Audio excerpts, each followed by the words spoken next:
What is up, everybody? Where the hell is my game sound? There it is. Okay, so that's some doom and gloom music. Anyway, we're gonna do some Bazett stuff, show off her nonsense, do some team stuff, some solo stuff, and then we'll do some of the Valentine's event on the garbage account. Although I gotta say, the Valentine's Day event is really boring. Like, it's just your typical glorified dailies with absolutely nothing special going on, so I got Bizet very easily. I got her on my third roll, and then I used summon tickets and did a couple more rolls, and I got her in P2. Weirdly enough, though, I got like no craft essences doing that. I also got no copies of Taiga, so that's unfortunate. Alright, let's fight Lobo. That's kind of our go-to fight for testing out budget setups for new DPS. Yeah, definitely had really good luck on that one, but I'll take it. Not good luck on the craft essences, but I don't really need them, so.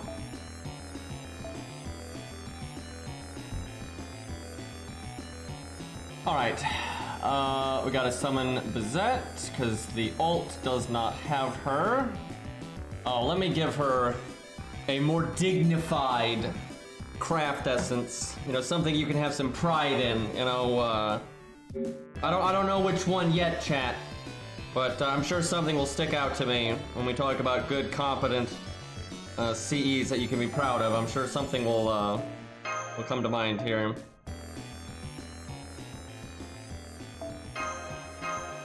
Okay, there we go.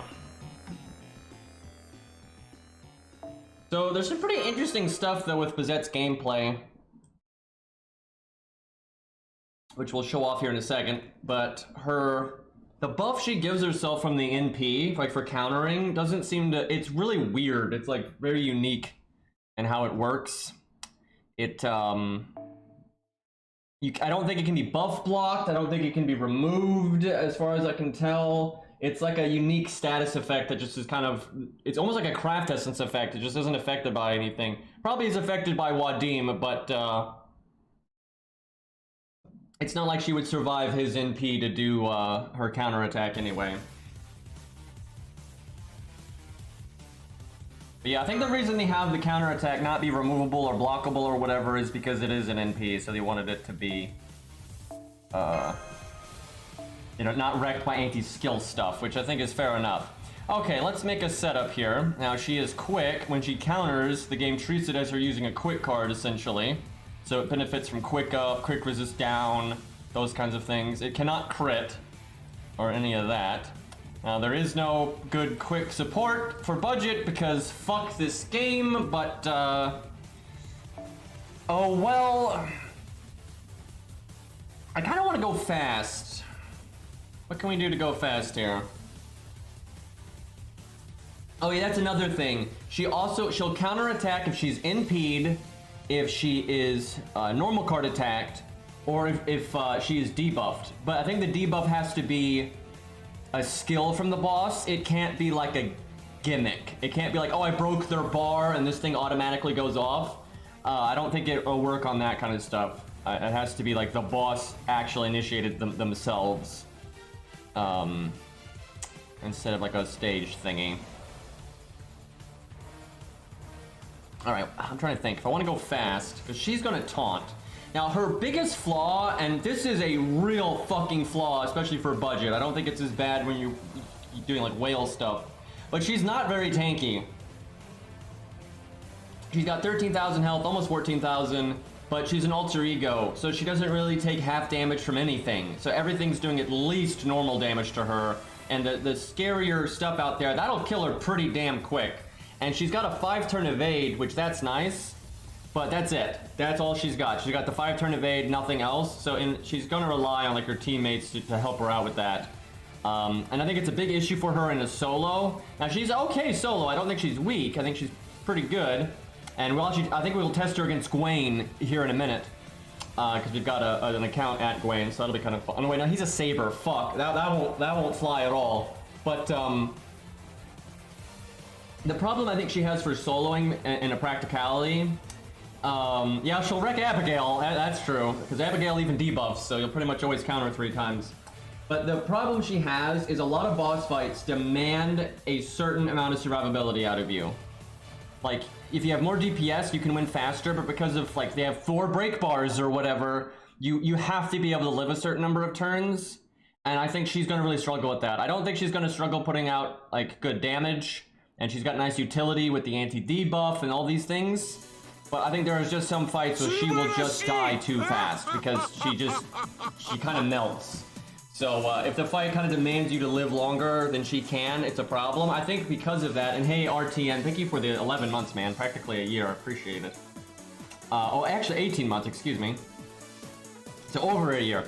Anyway, I think if you like grail her and 2k foe her, I think that a lot of times that's enough extra health for her to get that like extra survivability to beat a lot of those stages that she wouldn't be able to beat before, because she's got the damage. She just needs to be able to live a little bit longer to make sure she applies it enough. And Dark Claw, thank you for the 10 months.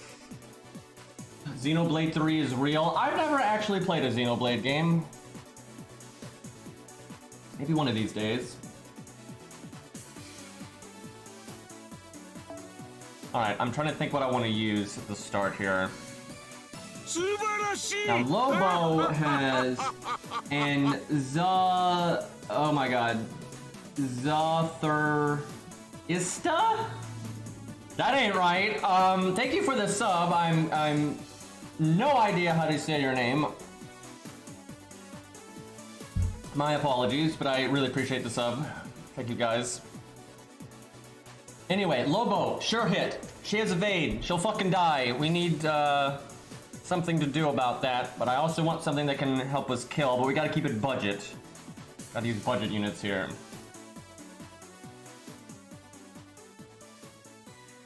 I mean, IC23, that's clearly what your name says. There's, I mean, you'd have to be an idiot to have a nice, memorable, solid name like IC23, and then to change it for a joke, right? And then lose the name forever. You'd have to be an absolute degenerate to think that was a good idea. So you obviously wouldn't do something like that. You wouldn't do that. And Mr. Isit, thank you for the 19 months. Jesus.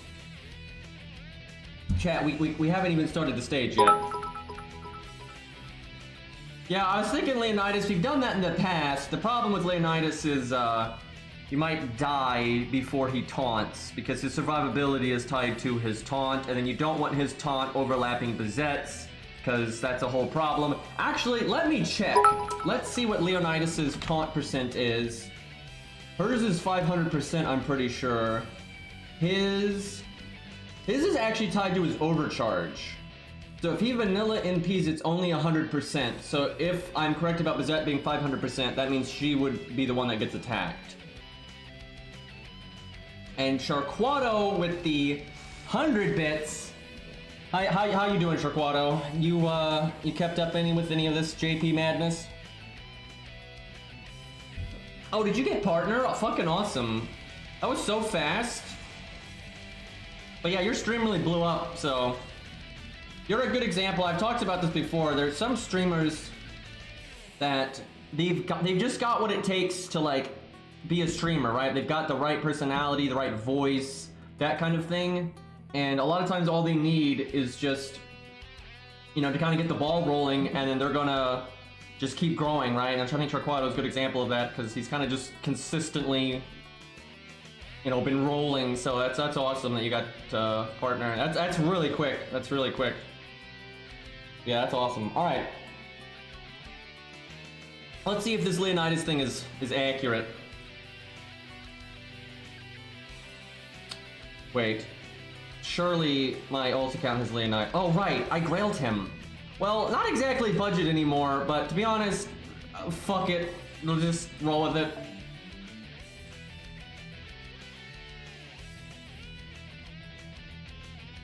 Alright, let's see here. No, wait, we don't want overcharge. Overcharge is more taunt. We do 2030. We give Hans 2030.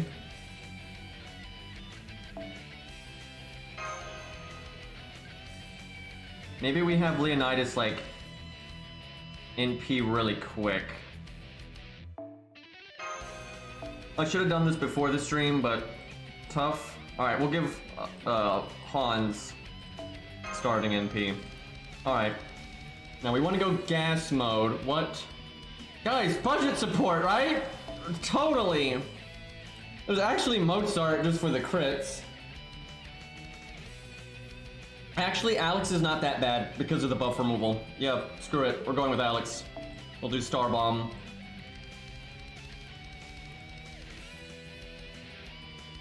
Let's see. Oh, there we go. There's a Star Bomb. Although Golden Carp would be better, which is the counterpart CE to Golden Sumo. How about that, chat?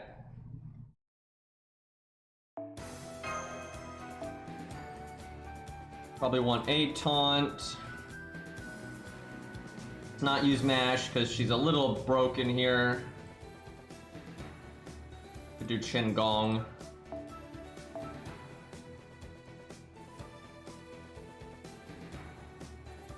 My real concern is just Bazett dying. We need, like, maybe I need to put in Asclepius sooner because she's gonna want to NP often and she needs to have enough health to take it. Let's do it like that then.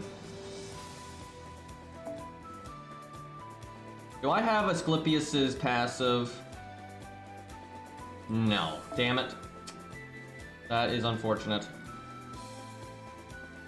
If you have his passive, you don't need to use K-Scope, which is kind of cool. Okay, one thing, let me go level my Asclepius' skills, because I'm not going to regret doing that under any circumstance, and we could use the bigger heal. I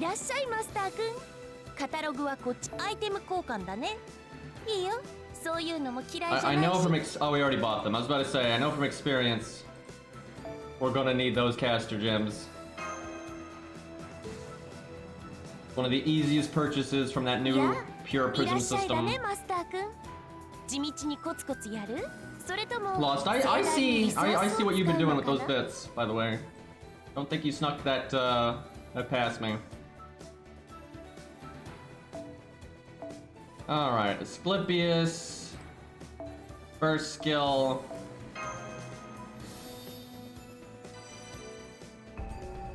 I just got a bunch of Pokemon emotes for some reason. I guess that's because of the hype train, I think.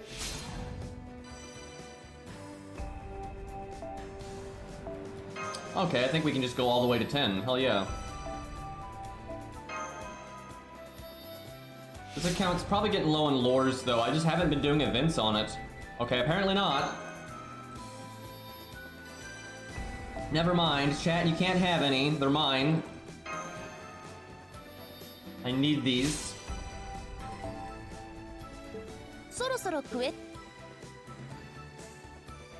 Okay, I think we're ready now. I definitely should have done that before the stream, but... What? Craft. Or, Mystic Code. The heal is really good, but the evade doesn't help a lot. And her skills aren't bad. Okay, we'll do this. I was definitely leaning towards default though at first there, but I just kind of figured the invulnerability because of the sure hit is good. And over the lores, no. Well, the good news is I see you can get some in the event, so that's something. And Carps, or Carps, thank you for the 1 year sub right on the dot there. Thank you. So many subs today, guys. I really appreciate it.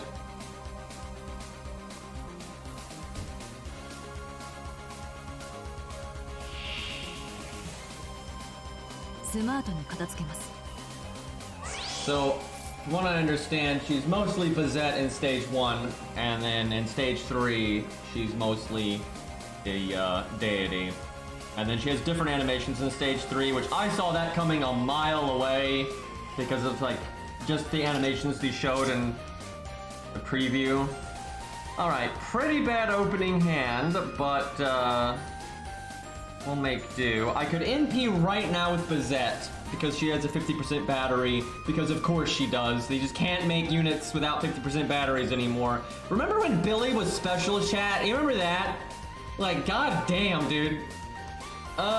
If Bazett NPs right now, I guess that's okay. The problem is she could actually die, but we'll use her evade. I guess it would fire everything, actually.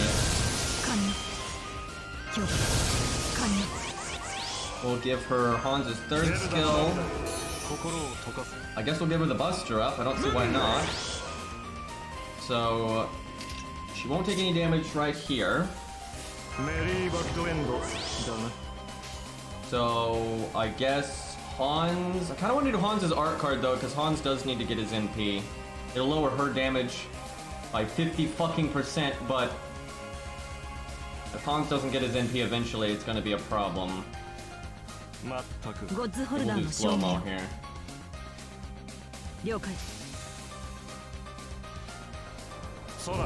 Yeah, the twins were a while ago now.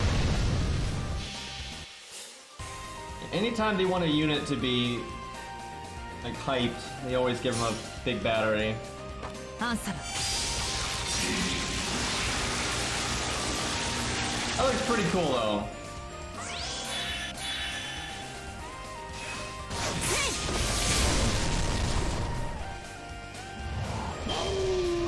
Okay, unfortunately that was not a debuff. Oh, Lobo, you son of a bitch! He only is gonna attack one time, and he- look at this guy! He did defense first! What? Look at this guy! He does a giant, and I mean a giant ass defense buff before attacking even a single time, so he just nerfed the hell out of our counter. Lobo, we're trying to show off here. We didn't do anything with that. God damn it. Well, let's see. Guess we'll do Atlas. I should have done that last turn, actually. Lobo, man. Do I taunt here? Choose? Nah, yeah, we'll do it. I'm so salty, dude. We got so wrecked there. So Bizet has a unique passive where offensive effects will wear off on the enemies after the enemy's turn instead of on your turn. Like if you have a one-turn attack up, like the Mysticode attack up that would normally wear off before the enemy takes their turn, her passive makes it so it doesn't wear off until the enemy takes their turn. And that's obviously because they want her to be able to counterattack with the buffs, right? Because it's technically the opponent's turn when that happens. Alright, I really want Hans to NP, but on the flip side we have a Brave Chain. I guess we do that. This is actually going very badly, and it's because we got so little done in that first turn. Like Lobo double buffed, and then one of the buffs was a giant defense buff, so we're doing really poorly. It's not really Bazette's fault though, it's just that was shit. But that is a flaw with Bazett. She is somewhat at the mercy of the AI, right? If the AI doesn't attack, she's fucked. She's definitely better against a boss that their skills are very debuff based, because if she gets debuffed, she'll counterattack. And so if she has taunt when she NPs, so that's good. So if the boss attacks, she will counterattack. And then if the boss uses a skill, there's a good chance it'll be a debuff. Then like, you're looking at very good odds at counterattacking at least twice. Because if you only counterattack once, it's pretty dog shit, right? It's not actually that good.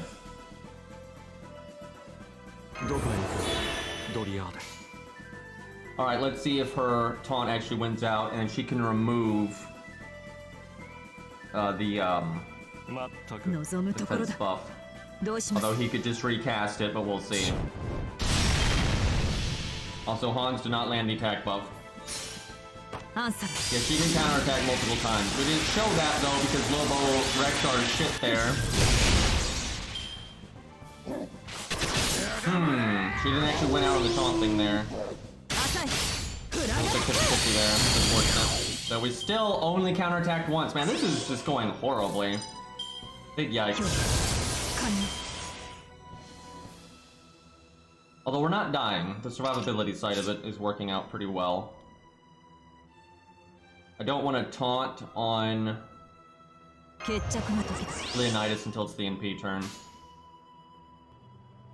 Lobo is always pretty slow though when you're at neutral and you're using weaker support because you're doing neutral damage and then Lobo has evade every turn and a defense up. It's hard to go fast, honestly, unless you get really lucky.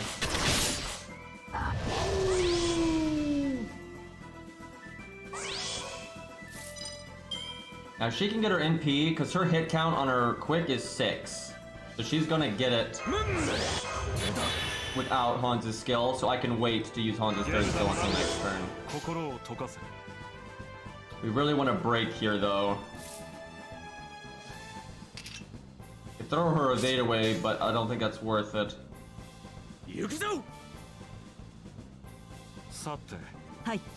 I don't know if we'll break because he's got his defense buff again. I don't want to restart just because the beginning just went so badly. I mean, like that was so like almost the worst turn possible. The only way it could have been worse is if Lobo had triple buffed. And I put all my resources into that first turn.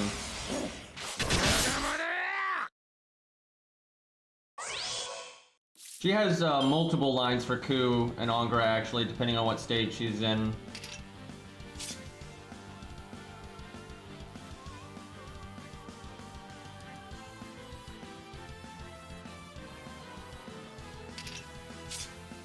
I mean, he doesn't really badmouth Ku. He doesn't say anything like bad about Ku. He's just trying to make him mad, essentially. Alright, I gotta break now. If I don't break now, our counter attack won't hit the next health bar.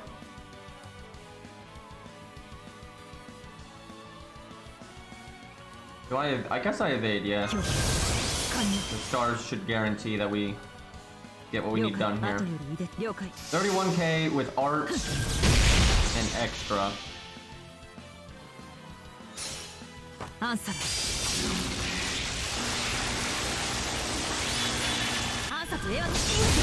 There we go.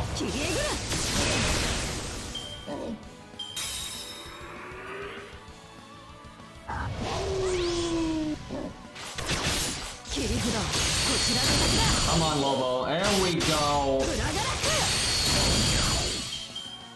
I'll take 2. The good turn is when you get 3, but we take what we can get.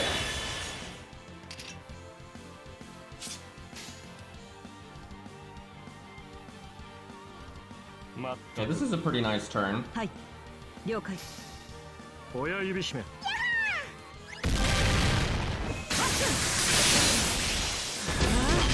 Now we're cooking. Damn it, Lobo. Lobo! That is an 80% defense buff, sir. I think it wears off, though, when he attacks. So actually, our counter should get around that as long as he doesn't cast it again. Now, I'd love to triple NP, but we won't pick off the evade, and then the evade will still be there, I think, and we'll counter the evade. Although, does it wear off? No, it's one hit, so it'll still be there. So I've got to attack with somebody. I guess we don't use any of the other NPs. Yeah, actually, we've been able to keep Bizet pretty safe. I probably should have cast Invulnerability here, though, because Lobo has 2 crit buffs.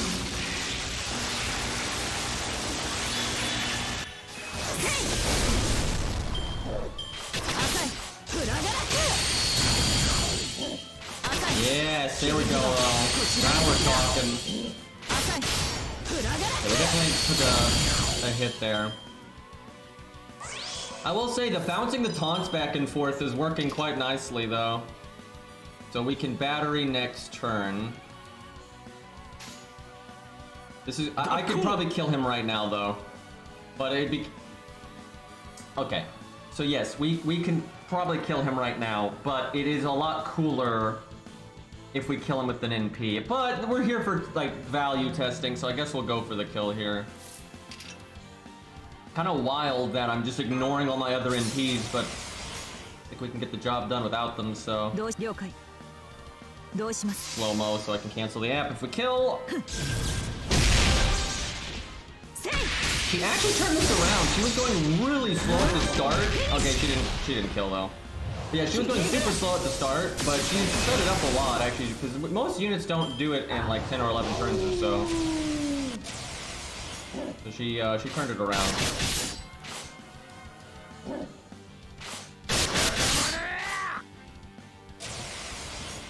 Shame we didn't have that attack buff earlier.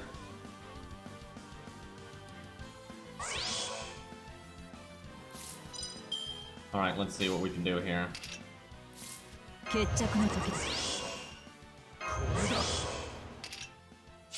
guess we again, I might be able to kill here, but at this point we gotta go for the style kill.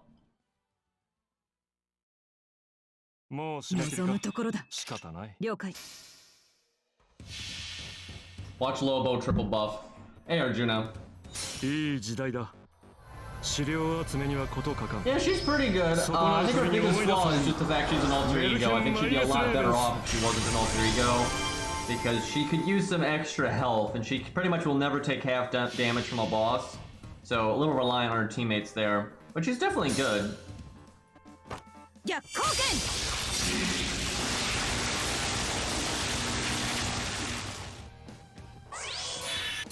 we'll be testing her out here though against a variety of things. Alright, if Lobo attacks, pretty sure we're gonna kill him. Don't defense up. Don't do that again. Okay, I think we got him.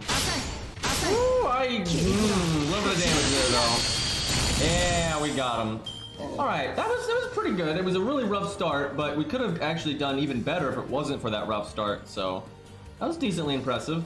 And no one died. That like never happens when we do these budget setups when all the supports are budgety. Pretty much always someone dies, but bouncing the taunt around and everything, and Leo being grailed, yeah, nobody died.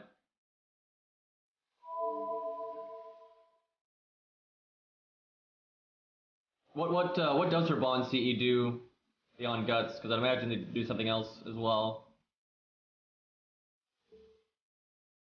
NP damage, interesting.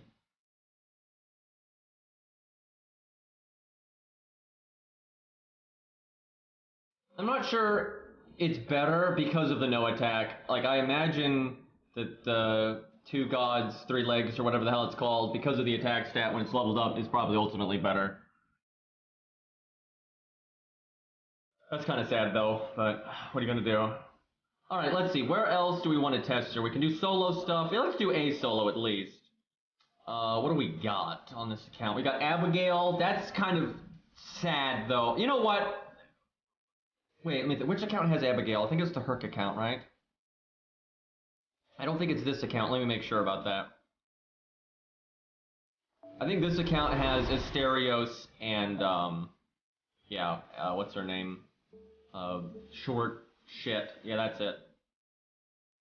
We got the Sitting Master fight. That is a Saber, though, so big no-no there. I don't think we have a fight in Orgartha. And then we have Lobo. I guess we could try to solo Lobo, but that's going to be a hell of a tall order on that one. Hold up. Let's look at Abigail.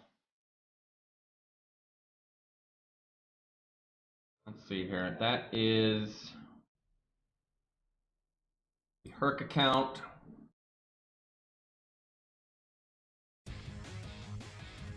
Which I've already got updated. We might need to give her better craft or command codes, but we'll see.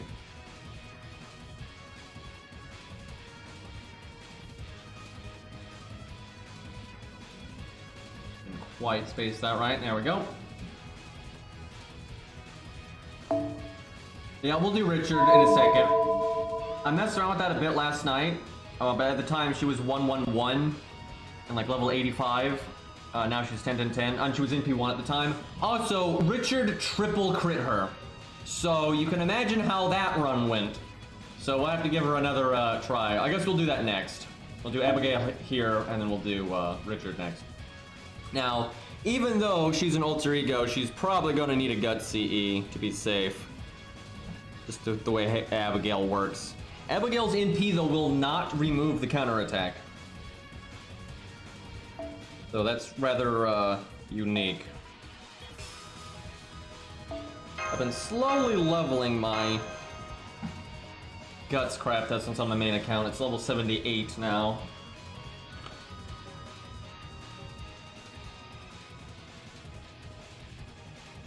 Turn the sound down a bit.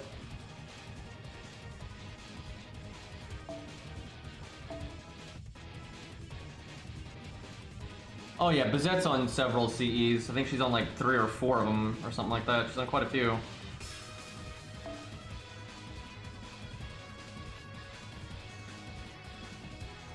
I think we want Arash because there's the Chickens of Death, which you can kill with your solo unit. They don't have that much health, but like the dragon, it's just more consistent if you use Arash.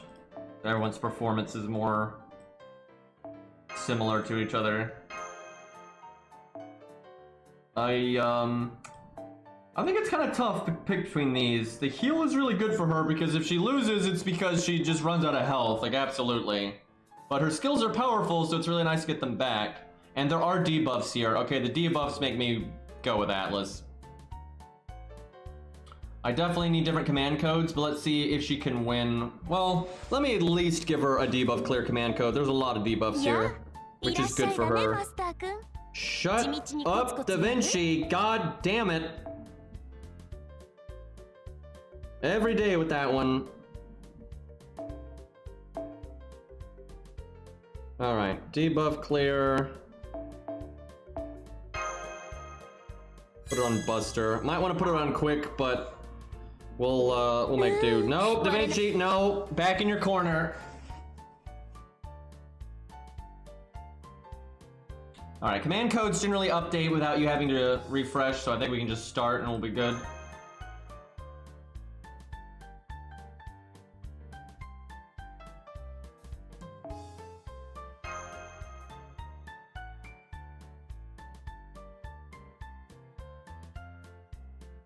Let's see, I think it took, I got her in 3 rolls, so that was 90 SQ. Then I used like 37 summon tickets. Didn't get her, and then I think I rolled 2 more times, and then I got her NP2. So that is, I guess practically because of the summon tickets, it's like 280 or something like that. But yeah, summon tickets were a big chunk of it. I kind of forget how many summon tickets it was, but I know it was at least 30 some odd, 35 plus. But the actual SQ, I didn't use all that much. I didn't get any Q copies, and that made me so mad because you couldn't get males. I didn't get Taiga either. I would have actually been happy to get Taiga because we're not going to have a lot of opportunities to get her, but I didn't get a single Taiga copy. Do I throw out our battery now, or do I think because we have an art chain I can get it, our MP, without using it? Tall order to get it without. I think we just use it now. Guarantee it, essentially.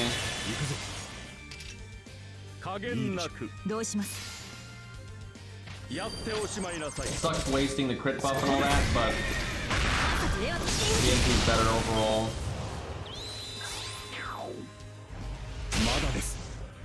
Can you guys kill George?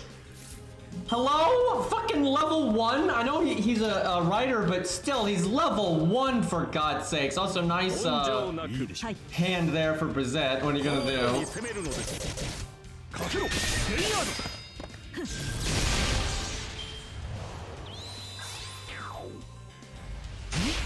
Guys, work with me. There you go.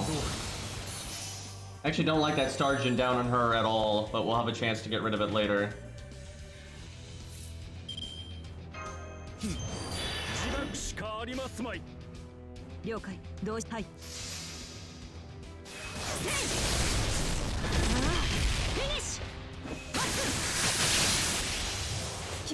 Not really necessary to do all that extra work there, but if I get 200%, that'd be nice. It does look like I could have gotten away without using my second skill, but it wouldn't be reliable, so... Well, I mean, with Chin Gong getting charged on death, actually, it would have been decently reliable. I'm kind of worried if I do her quick card, she'll kill it if she crits. Maybe I do 1. Her hit count is so high, though. But she's got triple star gen down. Okay, you know what? Let's not risk it. We'll just do that.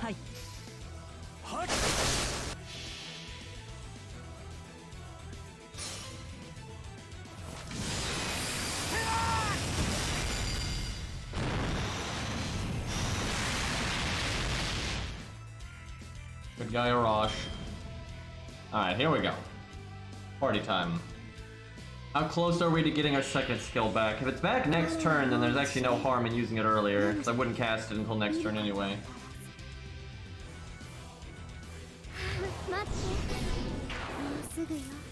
Not quite. 2 turns. That's unfortunate. Alright, I think we're going to remove those buffs right away. I don't want the defense down, I don't want the star down, all that nonsense. You cannot use evade for the NP, so you might as well use it right away. I think we just quick. Come on, lucky crit. Punch the child.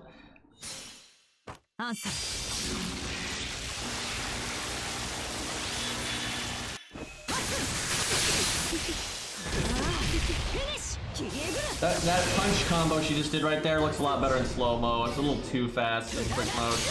And she just NP drained us. Thankfully it comes with a debuff, so we counterattack her anyway.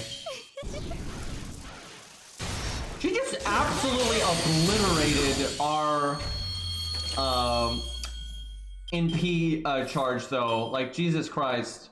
Abigail, please. Well, I guess we crit instead.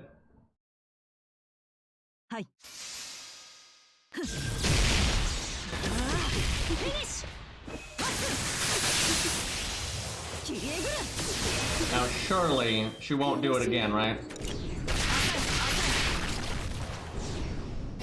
No. Okay, she attacked again. That helps.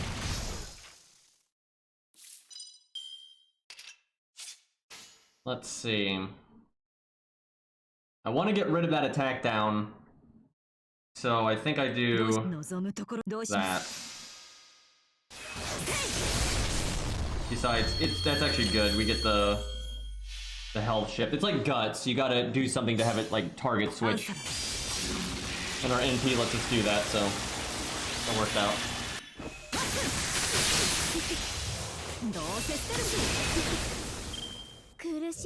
Yeah, I think we'll always triple attack, because I think Abigail has to attack or debuff. I don't think she has a choice. Oh, no, she can battery, damn it. Okay, well, you're more likely to triple attack than normal, though, here. Chat, we're almost done. This is her last life. So chat, I think if you use, like, double scatty nonsense, you know, double scatty, switch Mystic Code, Merlin, or Castoria, you know, that kind of stuff, I'm pretty sure you could just obliterate this boss, because you could probably get it where one counterattack would do the 254, and it will reset the health bar. Chat, I might make a video of that. Although this account doesn't have scatty and all that, I guess, but I still might be able to do something. Because this isn't a break bar, it's like guts. So you could kill her 3 times from just on the enemy's turn, and then, like, you know, 1 time at least on your turn. So that'd be 1 turn and you kill the boss 4 times. That would be really funny against Herc. Dude, Herc in Nerofest, same thing, right? You could just keep killing it. That's really funny. Now, you could absolutely obliterate this fight with Bazett if you had buffs. And even if you were like just NP5, 2k foe, 120, crazy crap like that, you'd still be able to do it really fast. So we can also do it faster because we don't need this. We killed her before the guts would matter, and that's with her quick charging. Does anyone know, does Black Grail work with the counterattack? Because that's insane, because you'd be applying the Black Grail effect up to 3 times for 1. That's so broken. That is so broken. You're applying because normally you only apply the 80% like 1 time per NP, but she can apply it 3 times per NP. So yeah, that is really broken. That is super broken. We're gonna have to mess around with that. That's I Actually, we might do that here. Like, why not? We'll see what happens if we use it here, because that is really funny. Oh my god, that voice line. That's really funny. I don't think we really need to counterattack, but just for the cool factor, I think we're going to. We'll do that. Yeah, we'll do the dragon. What do y'all want to see first? Do you want to see Black Grail, or do you want to see Richard? We'll do whichever one chat wants next. We'll do both eventually, though, either way. Black Grail, okay, and we'll do Black Grail. I gotta be ready to zeep the app here. Pretty sure Abigail's about to die. Okay, she didn't die this turn, but she is absolutely dying when she attacks us and we counter her. You fool, you've activated my trap card. Okay, that is one dead kid. Alright, let's go Black Grail. Wait a minute, does that mean... Hold on, chat. Does that mean the command code that gives NP up, because of her passive, it should last longer, and it won't wear off on the enemy's turn? And so she'll still have the Da Vinci one. Yeah, we'll do that too. We'll do that too. Okay, hold up. Let me get on my phone here. Gotta slot the stuff. Yeah. Shut up, Da Vinci. I would just, let me just mute that account for now because that is super annoying. Okay, that's better. Okay, Bazett, command codes. What do we want to give her here? I mean, honestly, it can be on the quick cards. I guess we give them both, because there's the other one too. The 8% one, obviously that's not so good, but I think we'll do it anyway. Chat, do we want a team or no team? It's the Herc account though, so we don't really have... like if we did a team, it wouldn't be really meta stuff like Scatty or all that. I can do that on my main though. Yeah, let's do no team first, and then I think if we want to mess around on a team, we should do it on my main account where we can have really disgusting buffers.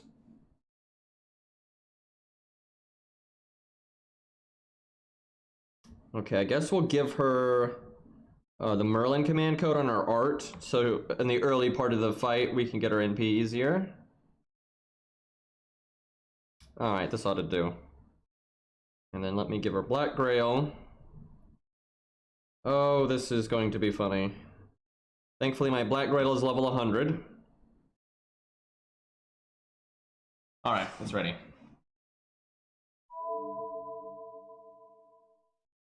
Yeah, buff removal does not remove the counter, neither does buff block.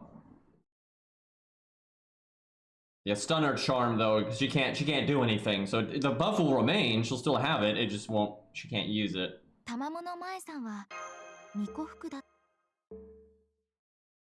Which that might be relevant if you ever fight her as a boss, and I wouldn't be surprised if she's the challenge quest or something for this event. So yeah, stun and charm and that kind of thing could be really good there. Wait, is this the right account? Yeah, it is, okay.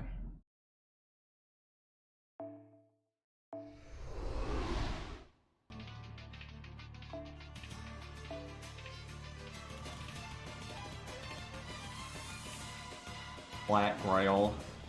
Look at that 16,000 attack at level 90. She must be such a monster when Grailed, because the extra health I think would really help her out. Alright, if we're gonna go like damage mode, let's go with default, I think. Oh no, we gotta bring Atlas.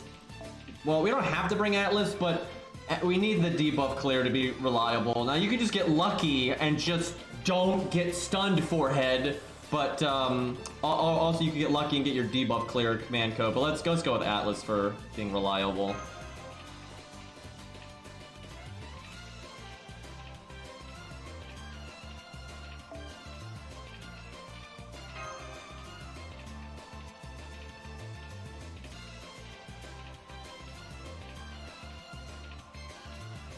Yeah, to this day, Jolter still has the highest attack.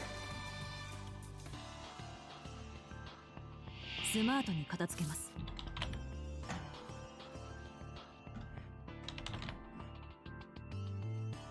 Alright, Bazett got NP gain. Let's try not using our second skill.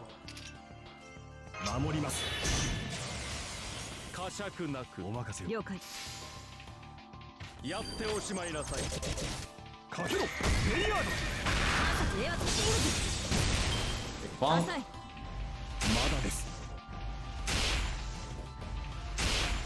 Damn it, they didn't kill George. I guess that's good for NP gain, but it's bad for us not dying to our dot. Whoops, I thought I deselected the quick card. I wanted to put the quick card in the first place. I hadn't deselected it. Slight error.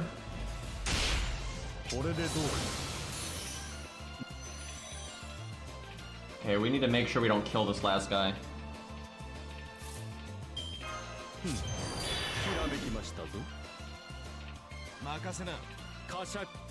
Don't crit, don't crit, don't crit. Okay, I think we're good. And hey, we don't have the Stargin down. Actually, because of that, if I had known that was going to happen, I probably would have gone with default. So I could have removed the stun thing a lot easier. Actually, I guess the stun thing is going to be ahead of the Stargin anyway. But you have to get rid of the defense down first. I could give her double debuff clear though on her busters, but I don't know, I kind of want to just NP quick. That's where the damage is at. Okay, if she doesn't crit, I should be able to do her quick card. It's 80% not to crit, so, you know, clearly we're good here.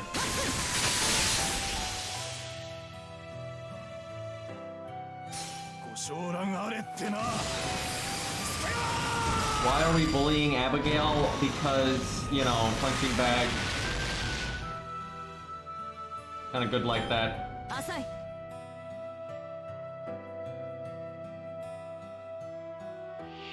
Alright, here we go. Abigail, just don't do your battery. That's like, if she attacks... Because she only has 2 skills here. I don't think she has her 3rd skill. Or one of the skills she doesn't use. Or if, no, she does, it's just the other skills also debuff, that's what it is. So she has 2 skills that will activate the counter, and if she attacks, she'll activate the counter. So 3 out of 4 possible actions will activate the counter, so just don't do that other one. Oh my god, the stun didn't land. That means I could have brought default. Like, we guarded the stun, so I could have just had the big damage. Damn it.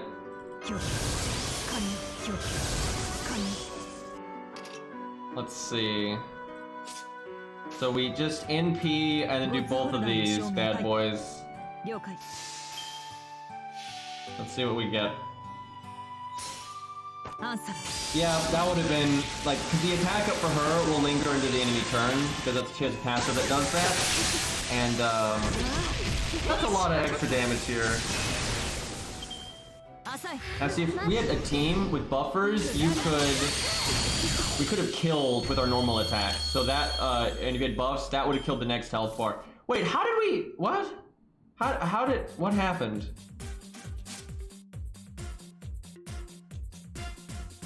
What happened? I know she died, I got that part. But did it stop her turn? Now, see, I suspect there's some spaghetti code here because Abigail was made a long time ago. And there's no world where the game thought it was even possible for Abigail to die on her own turn, right? So that's really weird that if she dies, it just canceled her turn. Like that's so weird. Okay, well we do this. That sucks that she drained though. Now I can't cast my my NP. That's so weird, dude. I wonder what happens with Herc then if they have like I doubt it would do it with Guts. It's probably something about the trigger because the revival mechanic here is like abnormal. Something about that I think is what's is making it weird. Man, I want to try this again because she could have just done the drain later and stuff like that. There's like other ways that could have gone. I kind of want to see. Okay, removing the debuff is actually more of a damage increase than applying the other NP up, unfortunately.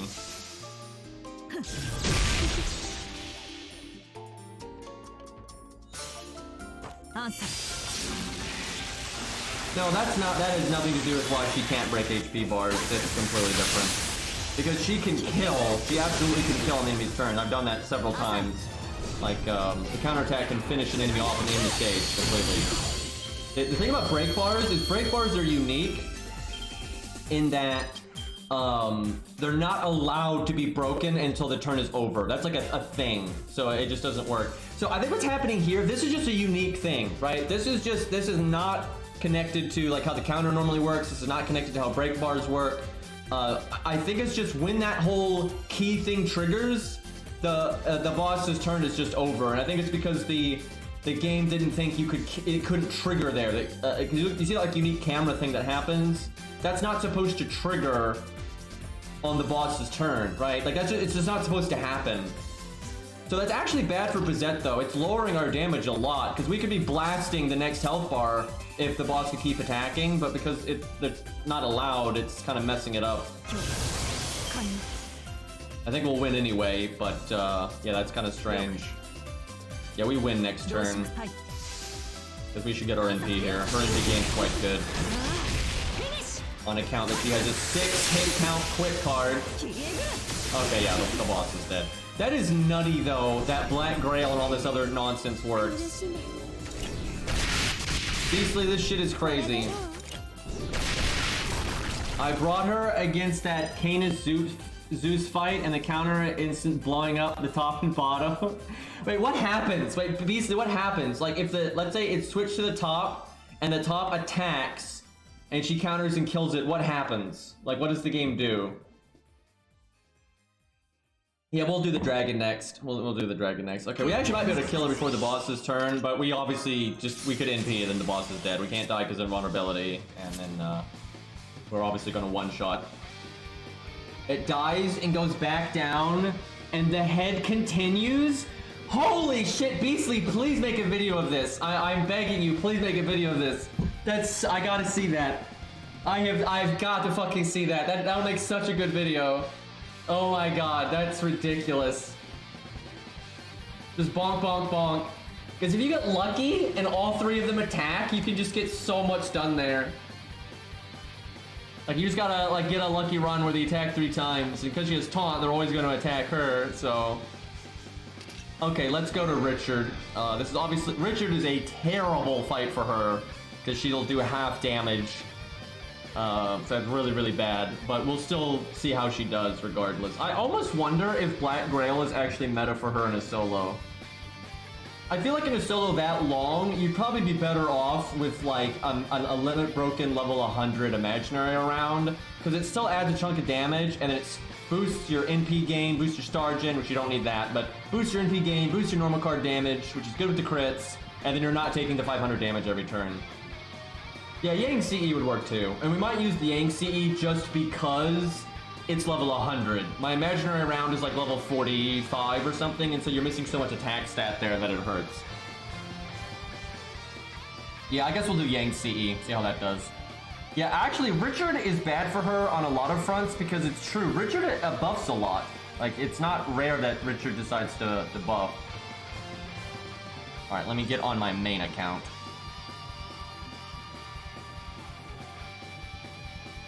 I tell you though, I think imaginary around limit broken could be really, really good for her because you're gonna mostly quick attack anyway, and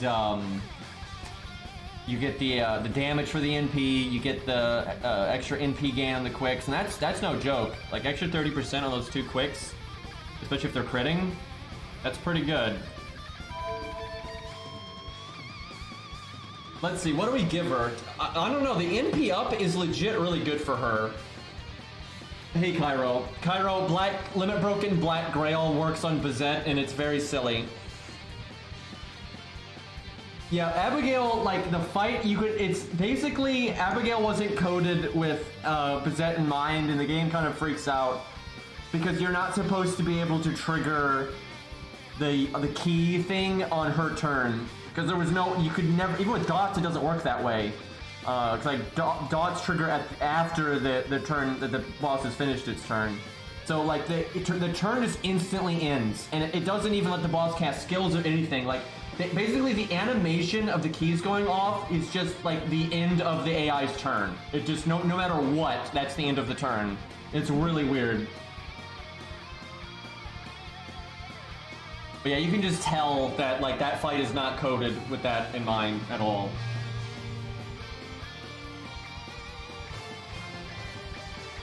Yeah, the only, I think the NP code that's 8% might not be worth it. Yes, it's 8% that's being applied 3 times, so it's more than 8%, but, well, only if the boss actually does enough stuff for her to counter 3 times. But I think is this the right account? What fucking account am I on right now? Excuse me? Oh, this is NA! Excuse me, that is not the right account. NA, by the way. Kind of forget, no, that's NA still. I'm forgetting my buttons, like which one is which here. Okay, it's this one. Yeah, Yang's really good, Black Grail's really good, but I legit think a level 100 imaginary round is very good. It has to be level 100 because you need the stats. But that 30% quick up applies to her normal cards too, and her normal cards aren't a joke, and it's more NP game. And yeah, if you need guts, then I think 2 goddesses, 3 legs is super good, obviously, because it's NP up. So like her key craft essences, I definitely think are 2 goddesses, 3 legs, Black Grail, Imaginary Round, Golden Sumo, because all the reasons Golden Sumo are good are still applicable. It still applies to the NP, still applies to the normal attack, still applies to the crits, still applies to the extra attack. You're going to use her busters sometimes, right? So that one is still a really good one.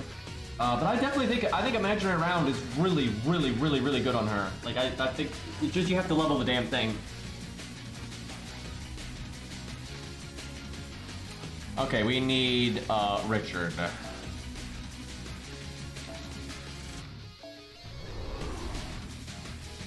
This song is so good, man. Korean Guilty Gear soundtrack.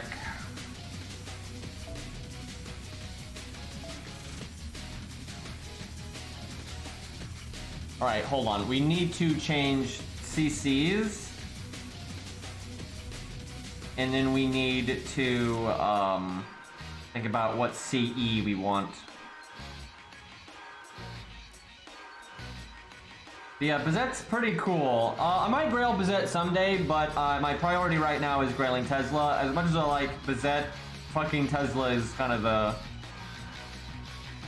the best. So yeah, Tesla's next. And right now I've actually got several grails right now, but I'm not using them. I keep like 2 or 3 grails in stock in case I ever get coup coins, so I can always grail coup right away. So I've got to keep those in stock, and then I've got to get Tesla to 100. But yeah, I might grail her some. We shall see. I definitely think she scales well with grails.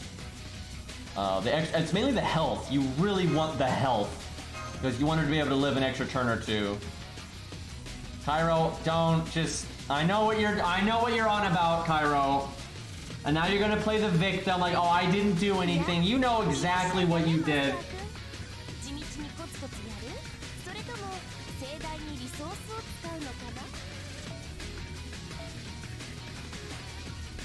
Don't defend him, chat. Don't defend this degenerate.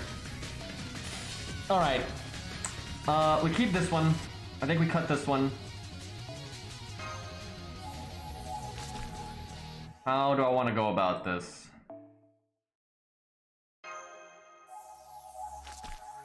Now, see, if I was paranoid, Cairo, I would be bringing this up when you're not doing site-related things. There's no world where you randomly say that. Like you would not say that if it wasn't for the word "see" there, right? Like you would not do that. Like if I said we'll find out, you wouldn't have done that. I know you. I know you well enough. Thank you. I know exactly what you're doing, young man.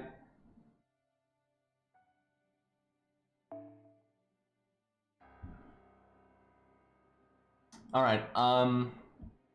Honestly, we could do heal. Okay, actually, I think we need to do heal plus because we are gonna die, right? Like the big thing we need is to live a bit longer. So yeah, I think that's the way. And then I guess anti-dragon.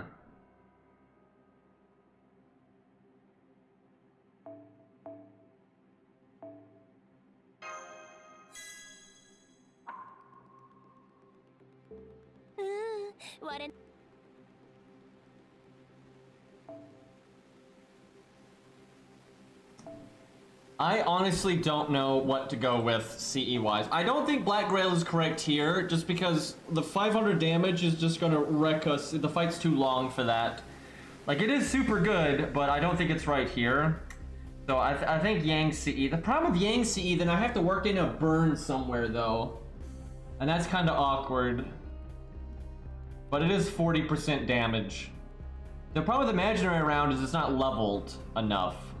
Like, I legit think this fight, Imaginary Round, would be the best. I really do think that, but it's only giving us 1,100 attack. That's a big drop, right? That's a big drop.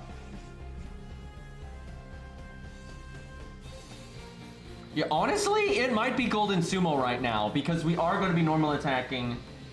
And it's still 15% on the counters, right? Like, yeah, that's not as much as these two, clearly. But yeah, I'm actually, only because it's level 100. If it wasn't level 100 and like Imaginary Round was, I would definitely do Imaginary Round. Seriously, don't underestimate this. I think this is really good on her. Like, I think it's really, really, really good. Like, that's a lot of NP gain, and that's almost the exact same damage. Because if you're only going to click the quick cards, which the only reason you wouldn't click the quick cards is if you didn't have enough NP gain, right? So if it gives you enough NP gain, you're going to be clicking the quick cards almost exclusively. So then it's 30% versus 40%, but then you don't need to worry about the burn stuff, and then you're getting the extra NP gain and all that stuff.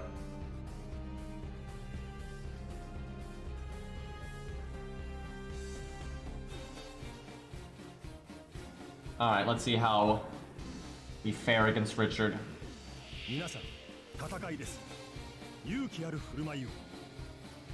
Don't start with the... I know where that's going with the flat damage. No.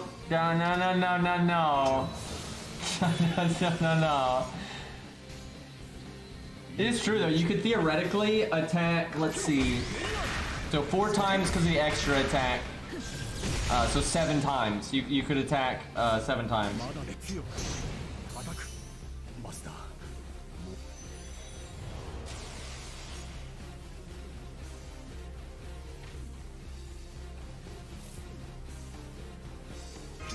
My chat is degenerates, by the way. Alright, we're wasting the Merlin command code, but...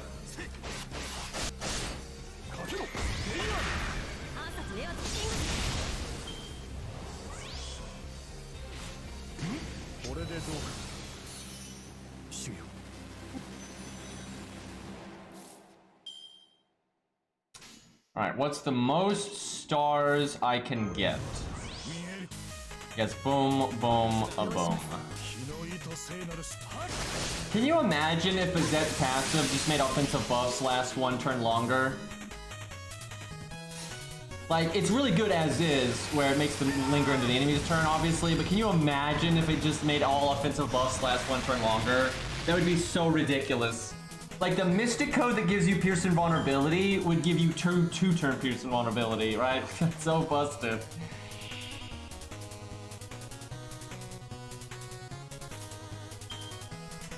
Alright, well, our damage is dead, unfortunately.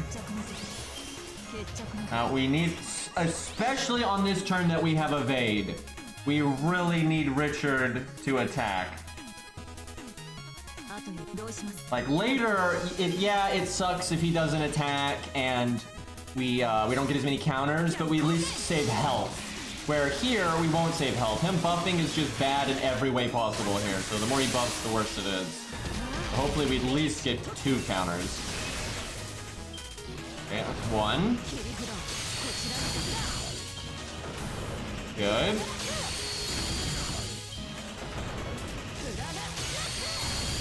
Well, that did pretty well. We like that. All right, Atlas right away. Just counter again, no problem. Yeah, Richard being very generous there.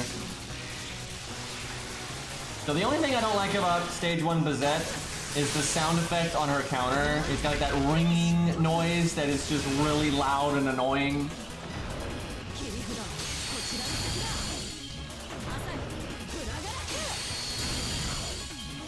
Like ringing. Not a fan of that. We almost got our NP back. See, I'm pretty sure we would have gotten our NP back there if we had Imaginary around. Especially with all of this nonsense. Alright, I think I'm gonna do a suboptimal combo so I can heal for more. Well, no, it's not even that suboptimal. We'll do it like this because I don't actually need the NP gain of like 2 quicks or anything. But this turn's really important to get that health back.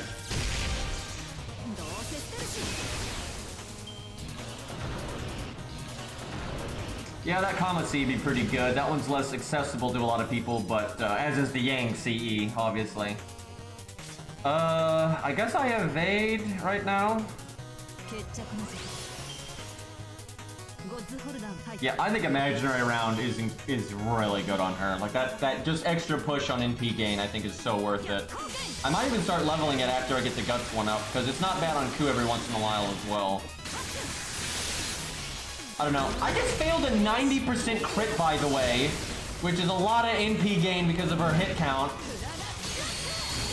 Richard, yes. Thank you, Richard.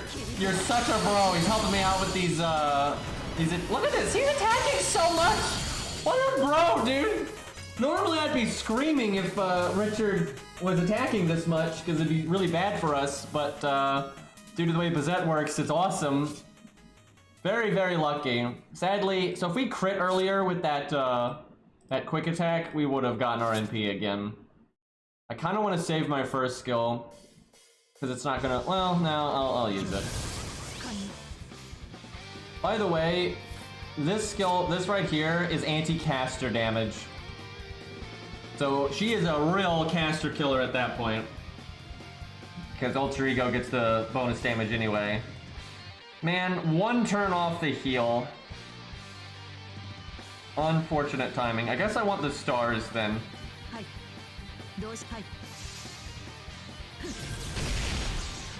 Honestly, she might be able to solo this if she was like level 120 NP5.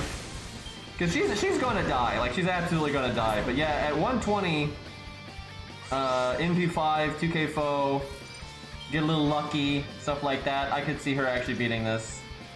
Definitely need to get a little lucky though. Now I could heal right now, but I'm greedy and I'm gonna do this. I'm gonna heal next turn. Oh yeah, if this was neutral, she would already have won. The boss would already be dead right now. Like, I think that attack right there would have killed it. I think her passive damage is for Avenger, which is not particularly practical, but what are you gonna do?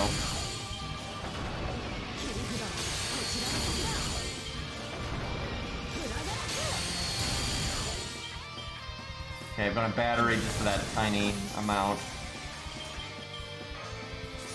See, also on a good run, you could probably live to get this evade back, which we might, but it's not super likely. I think I have to heal here.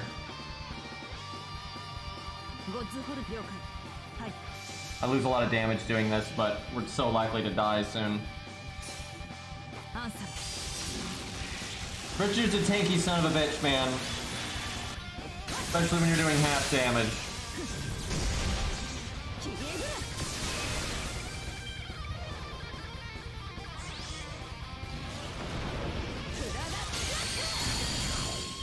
All these quick downs. Alright, we gotta live one more turn, and that gives us the evade, so we get another turn. So this is like the... This is the moment. If that, now we want Richard to buff. This is... Things have shifted a little bit here. Doing the art because I want to make sure I get my NP if Richard doesn't attack very much. Uh-oh. Richard, no! Richard, no! But you couldn't have buffed one time, buddy! God damn it. We would have done so much more damage there because I would have NP'd and done the evade and then attacked again. Damn it. So she probably could have gotten it to like 300, 250, somewhere in there. That's quite good. I definitely think she can do this. Now that was a lucky run, even though right at the end there we didn't get what we wanted. Overall, that was a very lucky run. Wasn't perfect, but it was very good. So I think if she was grailed in 2K Fold and stuff, I think she could definitely do it. She might even be able to do it without being 120. I think she might be able to do it at like maybe 100, but certainly like 110. Okay, let's see. I do kind of want to do something with disgusting buffs. We want a boss that debuffs a lot. That way if they don't attack, she'll still counter. Because that's the thing, she counters, debuffs, and then attacks and NPs. What's a good fight for that? We got the CCC fights. It needs to be on my main account. Because we want, like, oh god, how does she do against Fluffy, I wonder? Let me think, let's see. So she's Alter Ego, which isn't particularly special there. But, I don't know, she might be able to do okay there, I don't know. Because the boss is AoE and debuffs. He can cast Invulnerability though. Wait, does she get rid of more curse stacks with it? Oh my god, that would be so good. If she does, that's huge. That's so big. That whole reason that fight is hard is because of the curse stacks. So if she's able to, dude, I want story replay right now. I want, oh my god, I would love to do a setup with Bazett against Fluffy because that could be really practical, right? Like really, really practical. Yeah, I know I always want story replay anyway, but like, god damn, I really want that. Okay, so we want a boss that either attacks all the time, or we want to bring Skill Seal. Like, Skill Seal will help too. Rare that you say that, but, or we need a boss that debuffs instead of attacking. So we've got the CCC fights. We've got, I think, Ishtar. Yeah, it's Ishtar right there. Preferably, we want it to be a cavalry class, because that makes our lives easier. We've got, let me look at my interludes and stuff.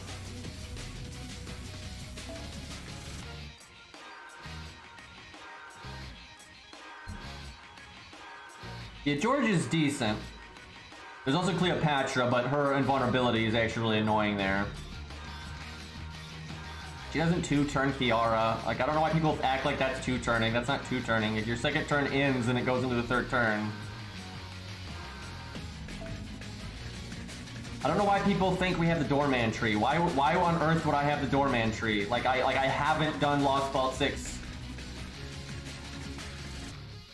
Castergill is almost too easy. Well, I guess we just need a punching bag, really. And I don't think, does he debuff? Because I don't think he debuffs. Okay, we got Lancer Artoria, we got Richard, we got Tristan here. I don't know how she interacts with Tristan. Tristan doesn't debuff though. That's Karna. That's Nightingale. None of this stuff is particularly debuffy. We got that big fight with Emiya and the... Boy, I wonder how that goes. Because the whole reason that fight's hard is because of the Ongras. So if you're killing the Ongras faster with the counterattacks, that'd actually be pretty interesting. The problem is, Emiya is an archer, so... Thankfully, the counterattack can't be removed.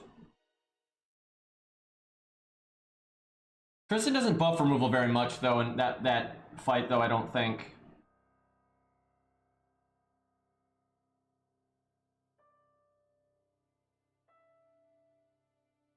I don't see a lot that is gonna be useful here. Oh, we got, that's Edmund, I think. I think my ult account has the big boss rush, and then my main account has the just fight with Edmund. Or am I backwards on that? I think I might be backwards on that. Yeah, I think the ult account has just Edmund. Edmund can drain, but Edmund does cast, you know, skills for himself. That's what you don't want them to buff themselves. That's what's bad. I wonder how Bazett does do though in the 7-man spree thing. Probably not that well because she'll just die, I think. I don't think she like embarrassed herself, but I think ultimately she wouldn't do so good. All right, let's check CCC. Yeah, I don't seem to have a lot of debuff fights available, which is what we want. Yeah, we literally just did Bizet versus the Dragon. That was the last thing we just did. She got quite far, even though she was doing half damage. Okay, that's MHX. We could do George, but again, George, there's a lot of things that are bad about George, because if we're using a whaley team, we're not doing budget team, you just want to do big damage, right? And George has the defense up, and he gets the auto defense up when you break. All of his skills are not debuffs, and that's not good. Same thing for Cleo. Cleo doesn't do debuffs, and then Cleo actually gets invulnerability, which is really, really bad. Man, we don't have like anything that debuffs, man. Like even a little bit. We have Abigail on the other account, but then we can't use our buffers. See if we're forgetting anything here. Anything I've seen that has debuffs is not... Okay, that's Medusa. The problem with Medusa is her one... Wait, is that Medusa? Or is that... I think that's Medusa, but I'm not... I don't remember. But if it is Medusa, her only debuff is stun, which that fucks everything up, so that wouldn't work either. That is Vlad. He has some debuffs, but he'll also kill you pretty quick. But in a team setting, that might not matter. Vlad, wait, does Vlad only have two? Does Vlad only have 2 actions per turn? Because that would be the worst. Okay, that's Ku. That's you know, Knight class. We don't want that. That is Gilgamesh. I know Gilgamesh only has 2 actions per turn, and that's not good. Oh, we've got that's a thing. There's all kinds of weird gimmicks there, like you getting debuffed and whatnot. But that's a thing. We don't do bonus damage, we'll do neutral damage. But that is a thing. She's definitely got enough health for us to not have to worry about you know, killing the boss too quick. So that's a possibility. Jekyll and Hyde. His only debuff is stun. Now I wonder if in his Jekyll form, I wonder if the stun fails, if she'll still counterattack. Because he will almost never land a stun in that form. I suspect though he probably doesn't use it much in the Jekyll form. That might not be that good. At least there's some kind of debuff though. It's Tristan. We really don't have a lot in the way of debuffs here. We might just have to do George. And just suck it up with the defense buff. Like that'll slow. I don't know though. If you're trying to buff stack and do big numbers, that defense buff, I mean, it's like 40%. That'll cut off like hundreds and hundreds of K when you're like buff stacking. The only way to deal with that would be working in buff block. And all the berserkers only have 2 actions per turn. I don't think we have a good stage for this. I honestly, I don't think I have a single stage that's good for this, because both George and Cleopatra both have massive damage mitigation. Now with Cleo, we could do Yang CE, so we have Pierce and Vulnerability. That's not too bad. I don't think I have Kiara on this account. I think I have Kiara on my other account. Because if I wanted to get Kiara on this account, I'd have to lose all of these wanted quests. So what I did was, on my ult account, we have Kiara and all the other wanted quests, right? You get wanted quests after fighting Kiara, right? The one with Tam, Emiya, Nero, right? So my ult account has all of those, all the post-Kiara fight wanted quests, and then it has Kiara. And then this account has all the pre-Kiara fight ones, so there's no way to have, like, both. But Mega Kiara would be good just because, or either Kiara, just because she does debuff. Shit, yeah, I don't think we have... Every stage, there's something, like, really wrong with it. Like, abnormally wrong. Like, those CCC ones are just really bad, because all the few cavalry classes there are all, like, big damage mitigation stuff. But I don't think we have anything else that we could do. Like everything else is night class. Lion King's a night class. Richard is a night class. And Ishtar is a night class. That sucks, but yeah, I can't think of anything. I don't think we have, so the best I think we have is Medusa. And just please don't stun me, essentially. Alright, let's see. If we're wanting to just do big numbers.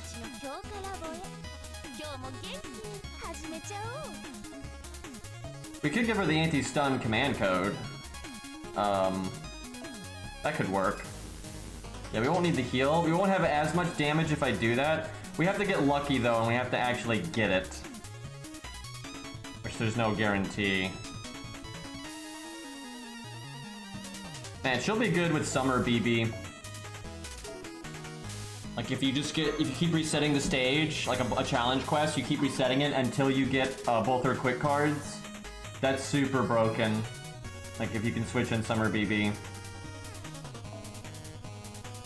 Okay, I'll do we have 2 anti-stun? Yeah, we do. We'll put it on 2 cards. Maximize our odds here.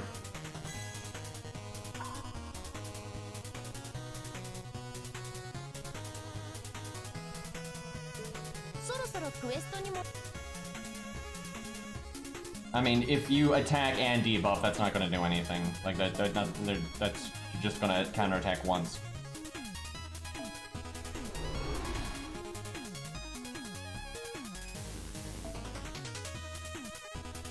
Alright, we'll go to Medusa here. Hopefully we get lucky. Yeah, I really wish we had just had something where, like, more like Abigail, right? Like, Abigail's perfect. Like, Abigail, other than the fact that you can't counterattack more than once because of the weird nonsense that happens there. But alright, so if we want to buff stack, I guess Scatty makes the most sense. Anybody in chat right now, like Beastly or Fishy, got the Bond CE, so I figure that's what we're gonna want. Either Bond CE or Star Bomb. But I figure Bond CE because I can equip a Star Bomb to my stuff. Yeah, if you do you? I don't think you've got her skills max though, Cairo, still, because you just don't do that. Oh wow, you do. You finally leveled. Yeah. Oh, shut up, Cairo. Go to hell. Anyway, you finally got the defense up. So I guess you could also get even more min-maxy by having that command code that Zaw has there, because it'll actually linger. Alright, let's see here.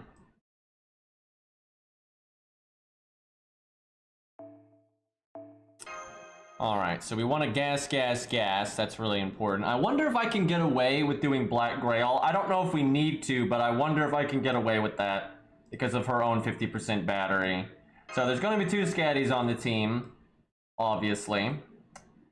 What else? The waiver's an option. Scath's an option, honestly. Evil Cat. If you want the battery, then waiver would be the best.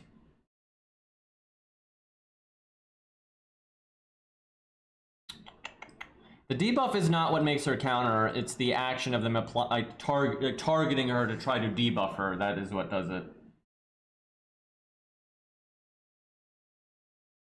Let's see, so someone's gonna have the Star Bomb for sure. Probably maybe I start with, but I might want 2 Star Bombs at the start, we'll see. So we've got Alex, we've got Scath, we've got Evil Cat with her Bond CE, but probably wouldn't use that. A waiver again, just because of the extra battery. Waiver doesn't help that much though. Waiver is good if he NPs, because if he NPs between his attack up and the defense down, that's a lot of damage up, but if it's just the attack up, it's not that good.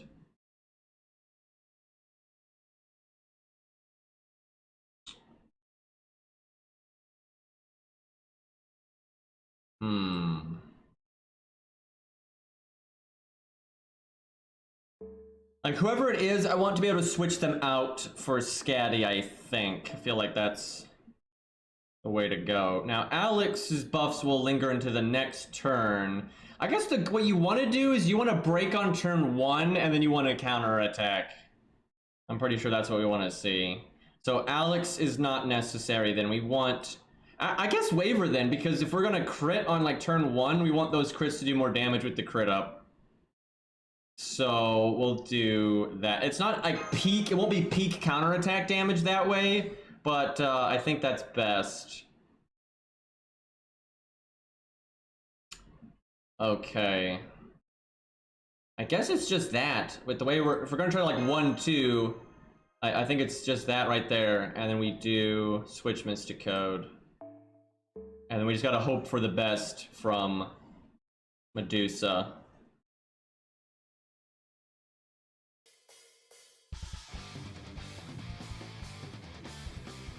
This is gonna matter very little, but I'll do it anyway. Just on the off chance Medusa, because we don't take half damage from Medusa, so in case Medusa does attack up, which is your monstrous strength, and then Buster crits us, gonna get us very bizarre, rarely used craft essence here. It's actually so rarely used, I don't know what level it is for me. There it is.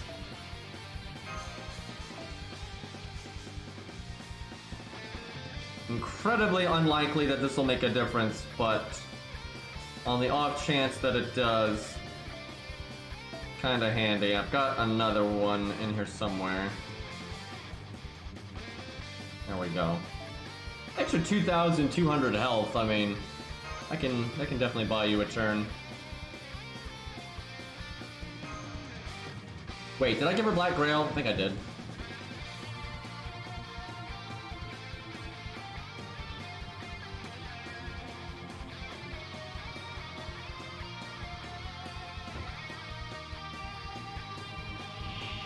Alright, we need a ridiculously good opening hand, so massive RNG here.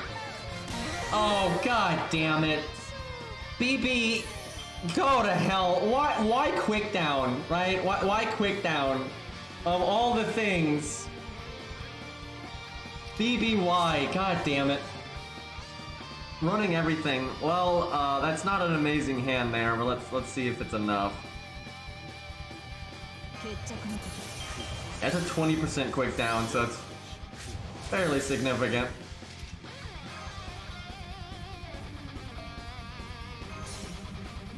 I'd really like to try this against a boss with more health bars. I wonder, because you can really get some crazy value out of this. Because you're kind of doubling up on your buffs in terms of like how much you can apply them.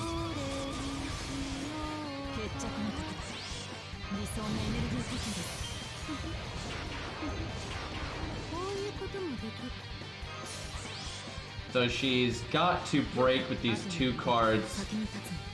That's a pretty damn tall order. If this was a quick card, she'd do it, no question, because the quick card would get the crit up thing from Scatty. But we got art, so I might do it anyway. It's like meta buffers are good or something. I should have done slow-mo so I had more time to cancel the app. And by cancel it, I mean talking about FGO on Twitter and saying it's bad. Whoa! Well, we didn't even get to really say anything there. We kind of just instantly deleted Medusa right there. Well, yeah, kind of good with buffs, by the way. Kind of good with buffs.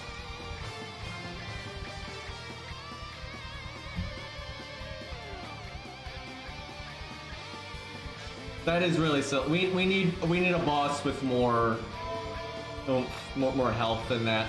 We could honestly do it against Richard. It's just he buffs too much. We just need someone that is more likely to attack. I want to counterattack multiple times in a turn because she actually ramps because she applies the quick resist down. So the next counter on the same turn will have all the other buffs and just do a little bit more damage. And if you do it a third time, it's even more damage.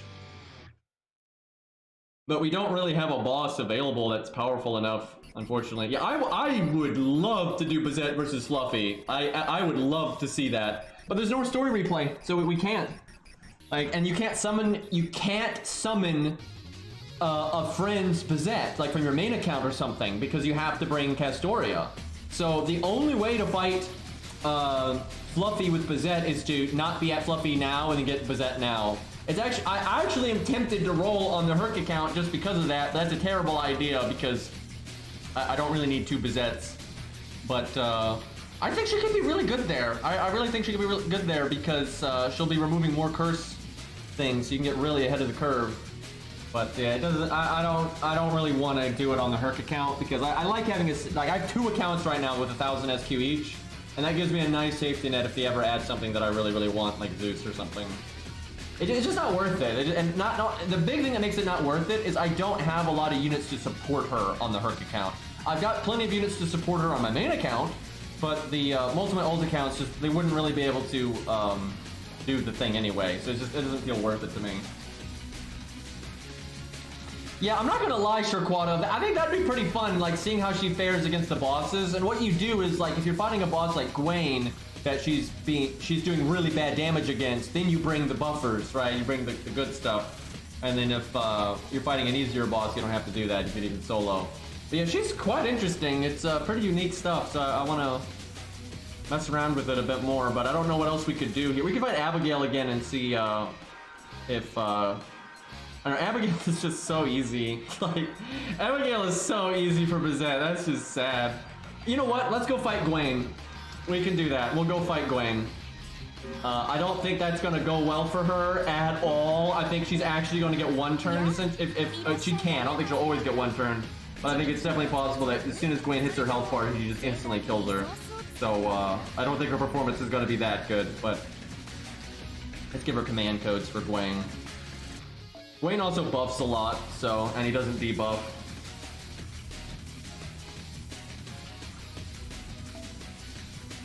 I think healing is a lost cause against Gwen. I don't think you're ever gonna, like, yeah, you might have a miracle turn where he quicks and stuff and the health buys you the time, but that's not likely enough. I don't think we go the healing route.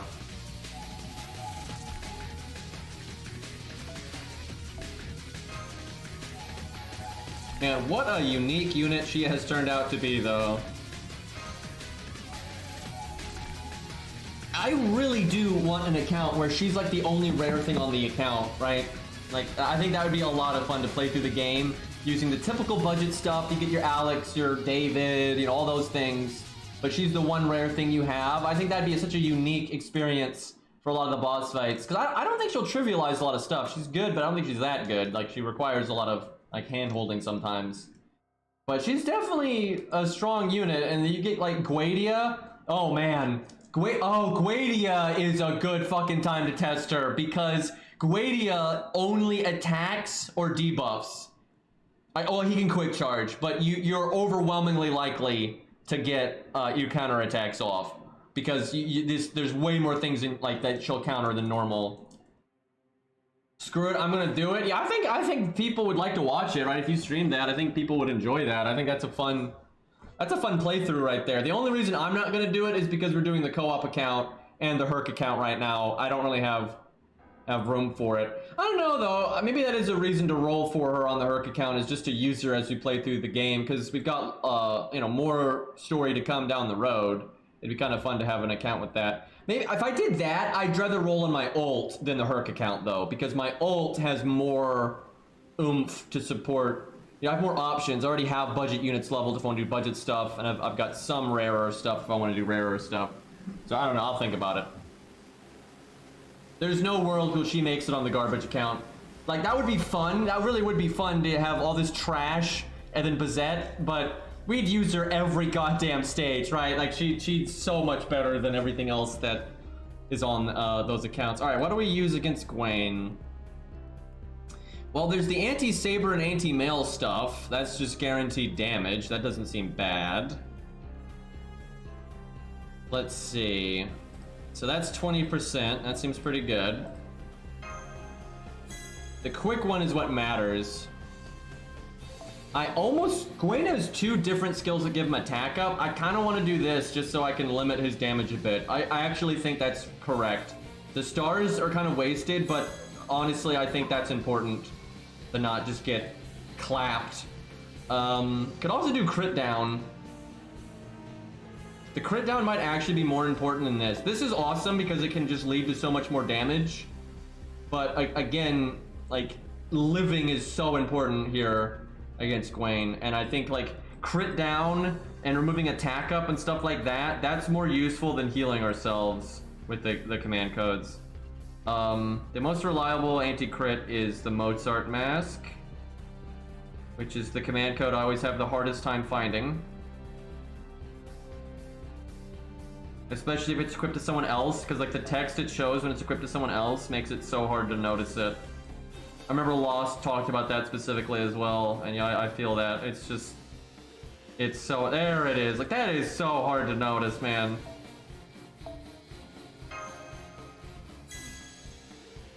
Alright, last one. I might just do anti-saber. Oh, I could do anti-servant because Gwen is a servant here. That way I don't have to unequip that from Billy. Because this command code moves around all of the time, where the anti-saber one doesn't move around much, so I don't want to take it off Billy, because it probably... How do I put it? It's like, it'll probably stay there for a long time, so... I could also give her the other attack removal on her art card. I don't... Is that overkill? Probably not. I think we'll keep the battery, though.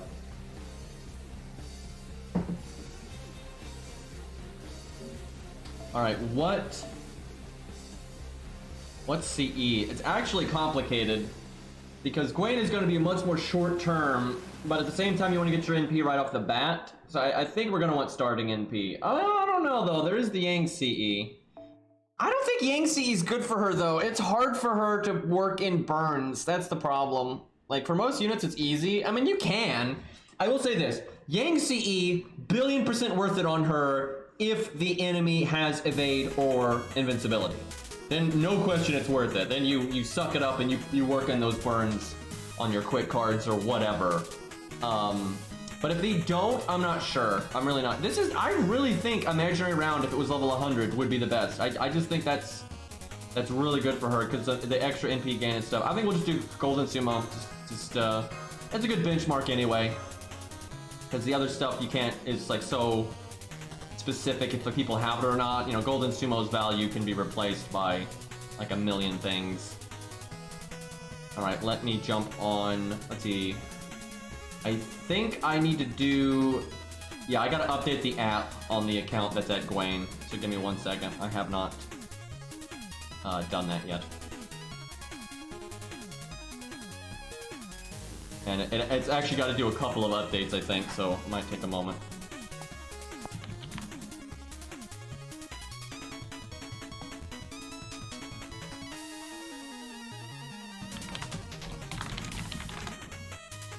Dude, for some reason, APK Pure, like, really prioritizes... Hey, TikTok, what's up? Listen, I'm super excited to show you what I built today. APK Pure, man. Anyway, it really prioritizes FGO in A, right? So it's actually kind of a pain in the butt to find, like it'll auto search for FGO English specifically. If you just type in FGO, it'll bring up English first and stuff. It's a real pain to actually get the JP one.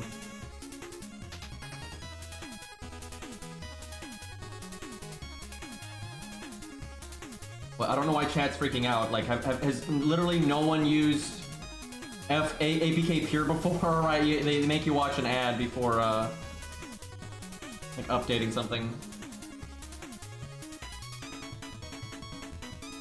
I like how I literally told chat that's what it was. I don't understand how everyone's freaking out. It's like, it's just APK Pure being APK Pure. Yeah, it's like an ad that is like trying to be a TikTok or something, right? Like, I don't know, it's some cringe ad campaign.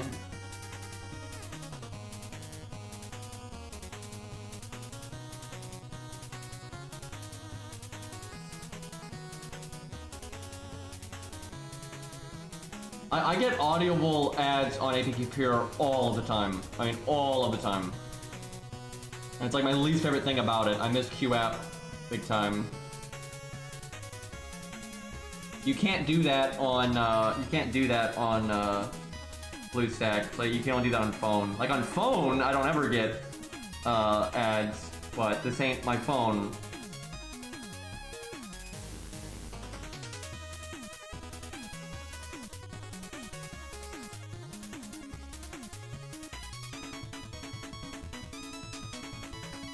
Wait, no, that's the wrong one.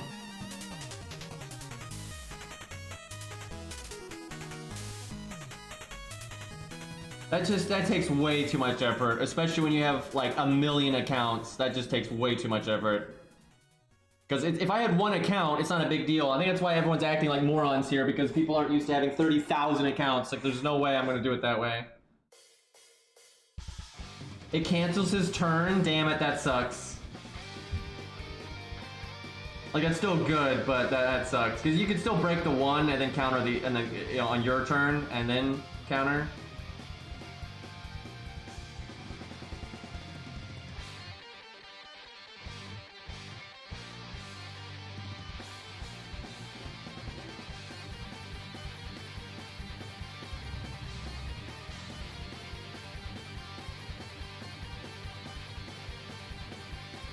Guys, I know how to download a fucking APK file for apps, but again, you all don't have 30 billion accounts. Like, it's just so much faster to log in each account one at a time when I'm using them, and then just update it that way. Like, I'm not bothering with that. Like, I've known about that for, like, before QApp even died.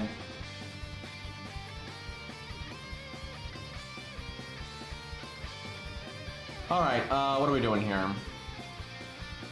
See, wait, what the fuck? This must be the wrong account. Oh, this is the 1 to 3 star account. That's not right. This is what happens when you have this many accounts. Yeah, that's the 1 to 3 star account.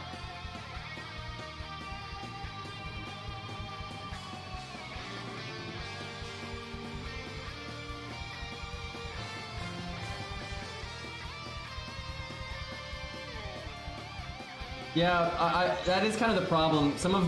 Especially if you're using buffers, Bazett's value is so high that you need it to be like real content, right? It needs to actually be hard for like the fight to go on long enough for you to do anything.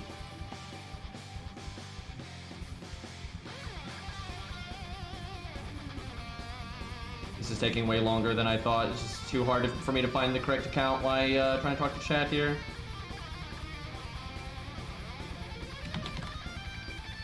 Especially the accounts like I don't play very often. They're like so far behind on updates.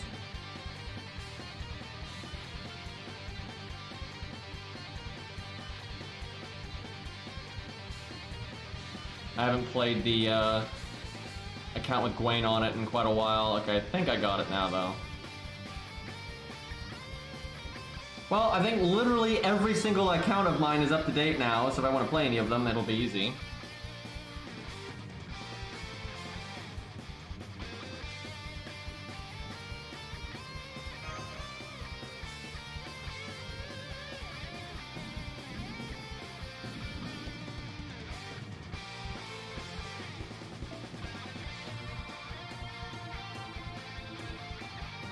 Yeah, the 1 to 3 star account just isn't really that fun anymore, because the problem with it is you're so scuffed on value. I think most of the content is still possible, but it comes down to just so much RNG. Even if you come up with one of the best setups possible, like 3-star craft essences just suck so much that in order to win, a lot of times you just have to get such good hands, or you know, the deck needs to shuffle at the right time and everything.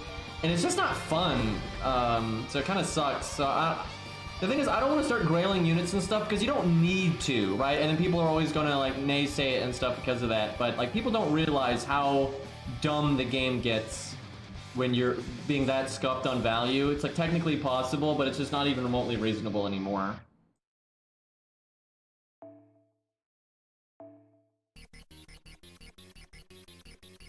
Now, we might want to do this because we probably want to just give her a regular taunt setup. Like, normally we compare against Gwen where nobody has taunts, because with the way Gwen is, it adds a lot of variance to it, like negative and positive. but I think she just needs a run that goes kind of like okay and is like a normal solo because she is doing half damage. So I think it's fair enough that we just do it like normal and hope you don't get really shafted on RNG at the start.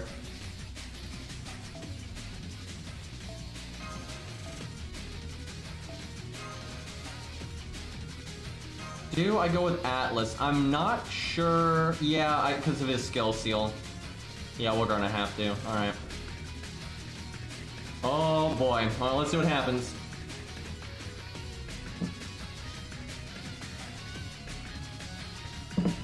Yeah, no, this account does not have anything at level 10. I think it's got default at 9 or 8 or something. That's a real problem with this account. Yeah, I think Imaginary Round is so good for her. I might start leveling it because the NP gain is just so good that way and you're still getting a lot of damage.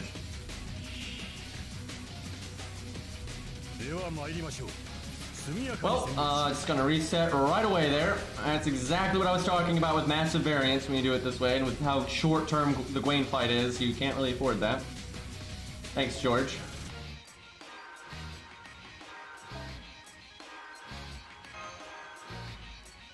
I'd have been happy with just one card, to be honest.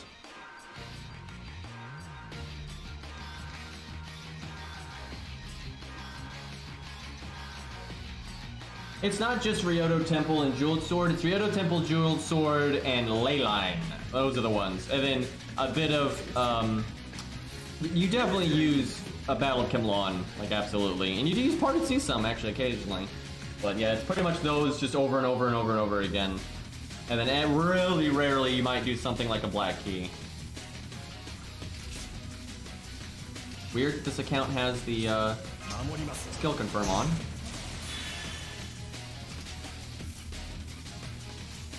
Alright, hopefully we can get our NP without using our second skill. I wish that other Battle of Kinlan was limit broken because it's only one away.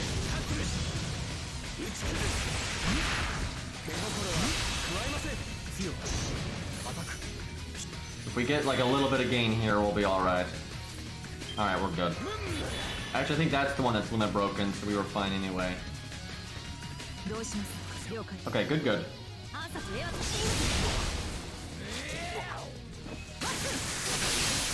And also, the NP gain on her quick card is just ridiculous.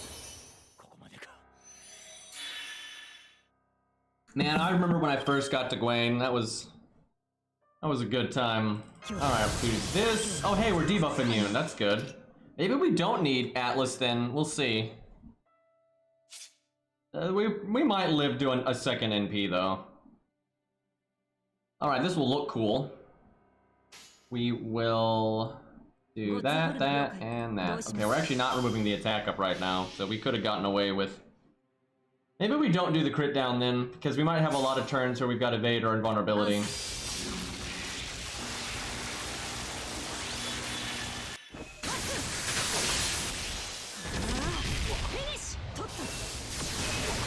Yeah, a unit with a 6-hit quick, that's just so much oomph out of Imaginary Round. And Imaginary Round will actually apply to the counterattack, because the counterattack is technically quick.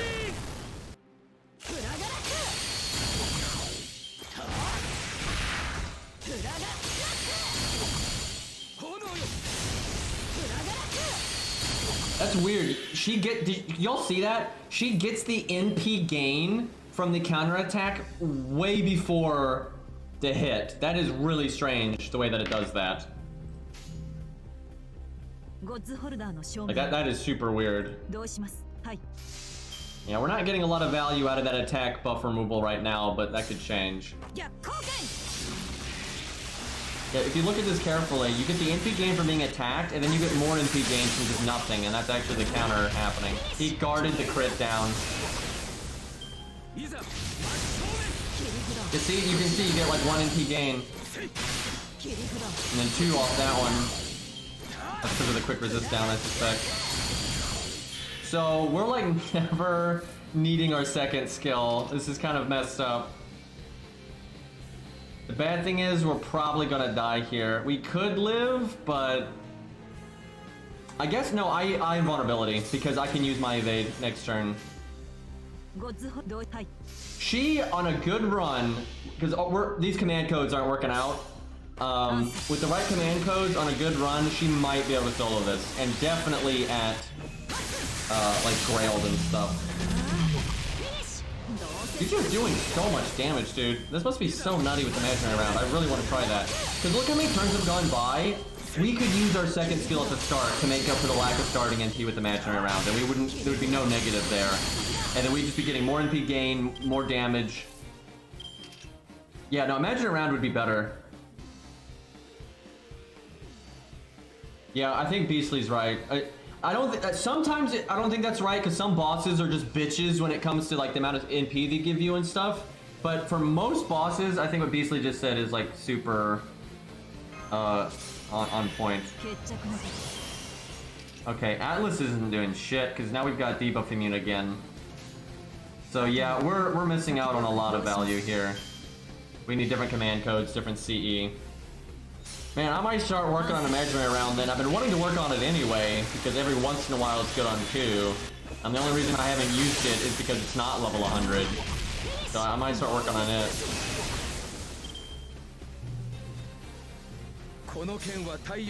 Yeah, the combination of getting those quick resist downs and having the 30% quick up is pretty nice.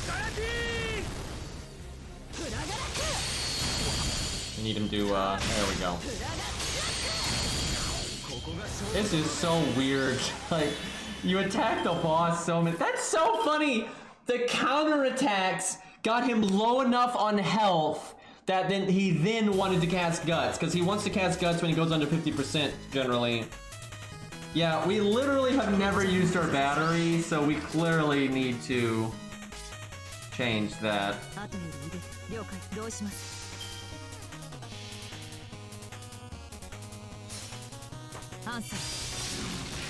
This is crazy.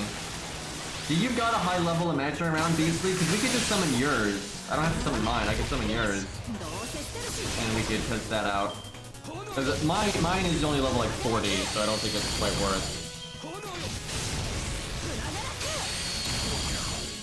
Damn, for once I wanted him to buff. Because then we could have done the battery and we would have gotten another turn. Not bad, not bad. Only 25, damn. What about Hex? What is Hex got? Because I know Hex grailed her. Not sure if he's here this second though, but I wonder how beefy his is. Alright, let me at least change. I know that's like way zoomed in, but I'm not gonna fix it because we're not staying on this account. Because this is my phone right now. Yeah, Guts could be good there too. I think the CE even. Well, the command code's gotta change. Just hope Gwen doesn't crit.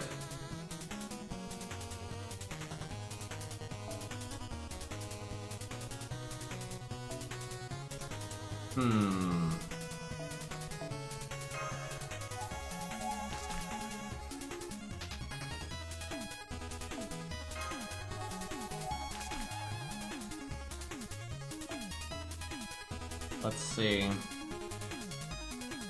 I do think this is good. That's not that one, the other one. Where is it? There it is. 15%. That when it can apply up to 3 times. That's quite something. For this one, we could just do the heal, because maybe it is enough to buy us a turn there. Like if we had been healing actually throughout that fight, we would have lived an extra turn. What else is there? There's just damage. I don't think damage is important enough on the one card. Like, yeah, it crits and stuff, and that's nice, but I don't think that's a big enough deal. The heal would be kind of awkward, though, because you'd surely use it before you actually lost health, so it depends on when the cooldown would come back. I could just do this. It's a lot of damage. You could combine this with all the other stuff. I don't know, 8% doesn't seem as good. Let's try it though, let's see what happens.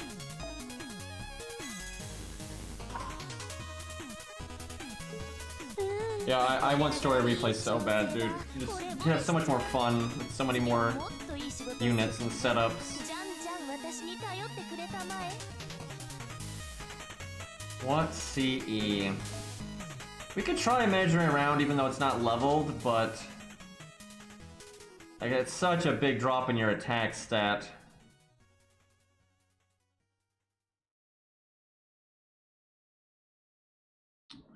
Where is it? There it is. We can try it. I think Black Grail really will just do too much damage to us for that to be worth it. Let's see if I can level it any. I doubt it, because I actually leveled the Gut CE some today. So I don't think I have any. I think I still have FP that I haven't used, but let's do that off stream, because that's boring.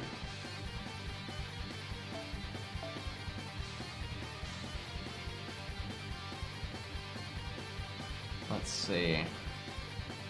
Don't need that.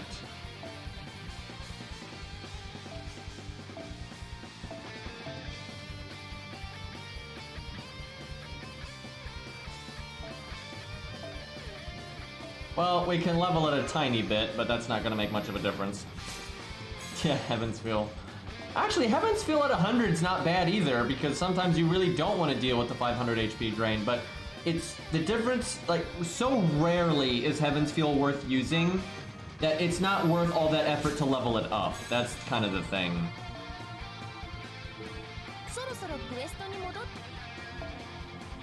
You gotta unequip it and re-equip it because of the way the support list works.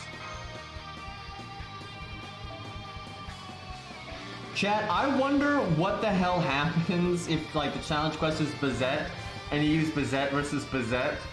That could get pretty strange.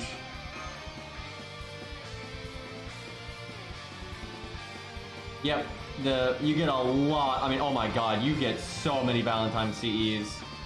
And my main account has a lot of units, so I'll probably put those into imaginary round.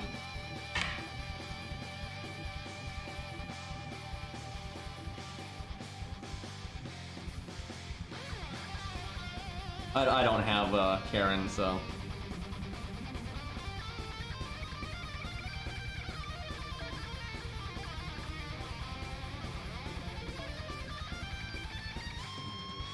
I go with default. It's way more damage, but you won't get the evade back for the second NP to not get skill sealed. That's really strange.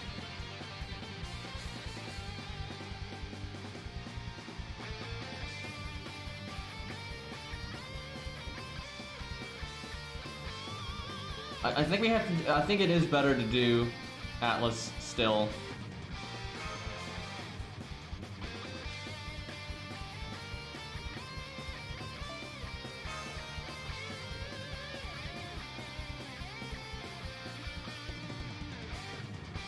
What's up, Arjuna?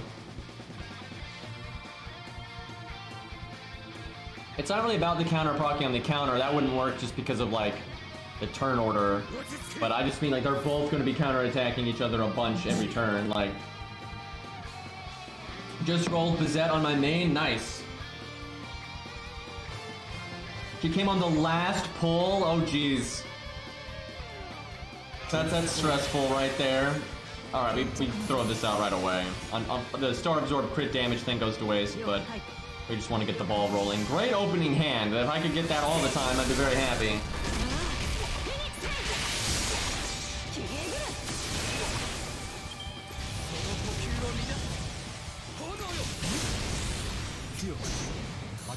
Wasn't expecting much with 120 SQ. Well, scratch regardless. That's awesome. Alright, here we go. Get the ball rolling. I guess I do a quick one last, just for the stars.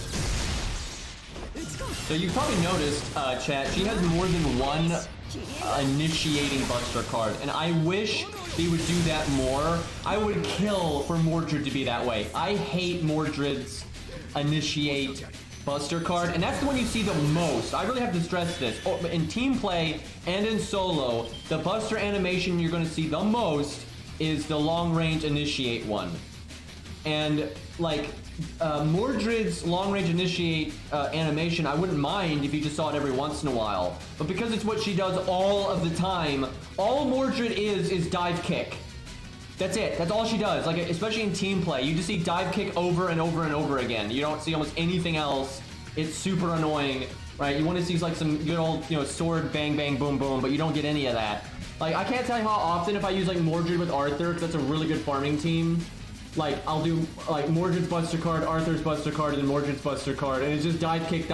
You know, it's like great. It sucks. Where Bazett's one of the first units where she has two different initiate Buster animations, and they just do them at random. I actually wish they would do that more often. They won't because that requires them to make more animations. But I really wish Mordred had been like that. All right, do this right off the bat.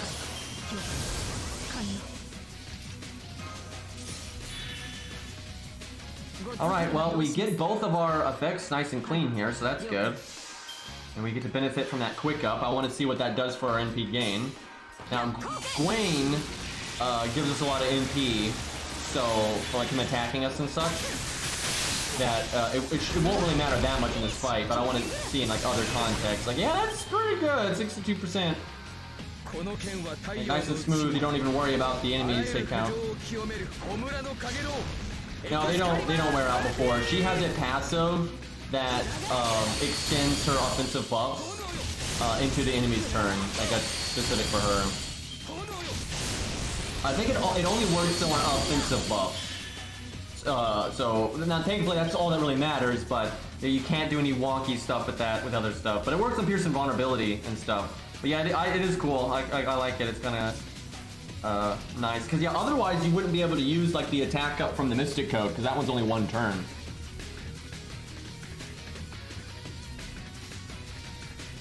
Okay, this is where though the fun ends. We're gonna have a bad time now, because Gwen can just kill us so fast.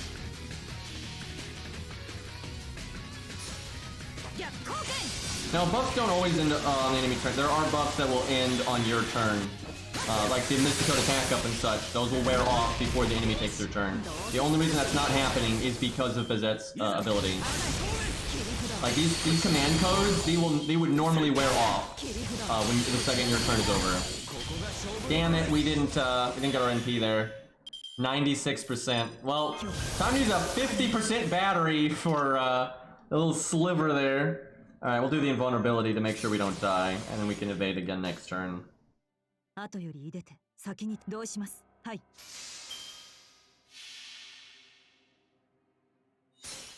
逆光剣。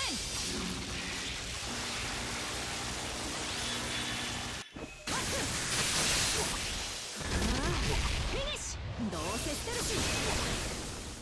打ち切る。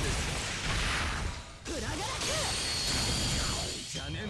Come on, Gwen, you're killing me here. Okay, we got that one.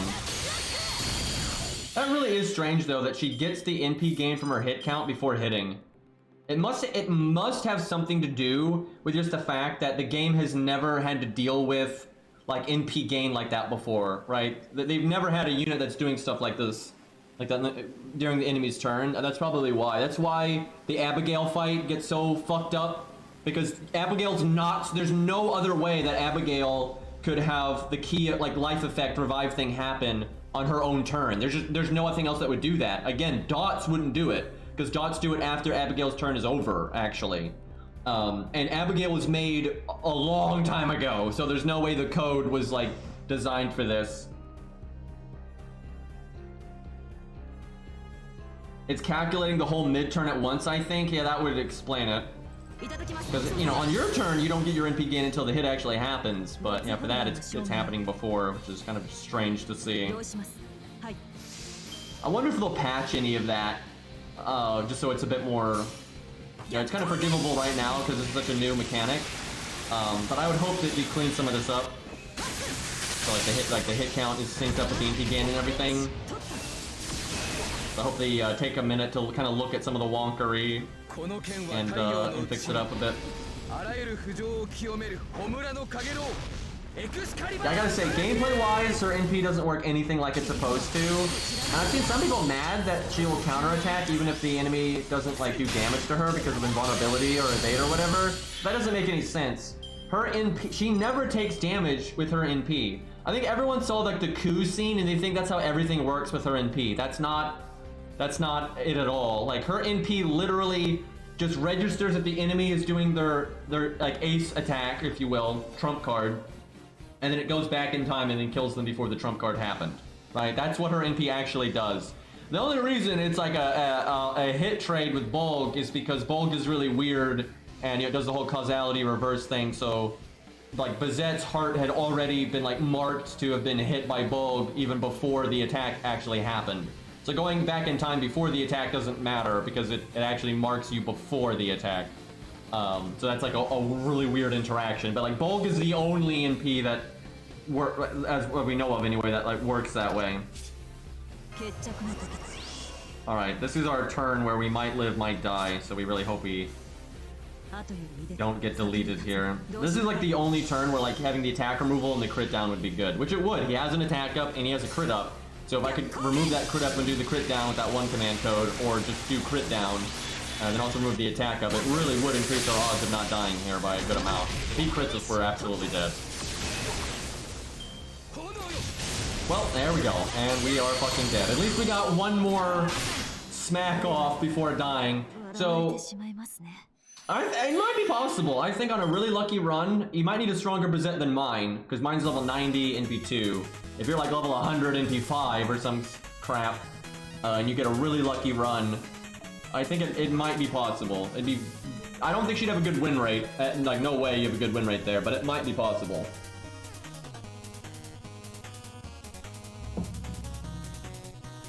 We should show off her stage 3. I guess we'll do that on Gwen again real quick to see if we get a luckier run, and we'll show off her stage 3. I fucking hate her stage 3, but it is really different, so we'll show it off here. So, from what I understand, her stage 1, she's mostly Bazett, and then stage 2, it's like the god taking over for the most part. And, yeah, it is weird. Yeah, I bet you she could do it at 120, but 120 is pretty whack.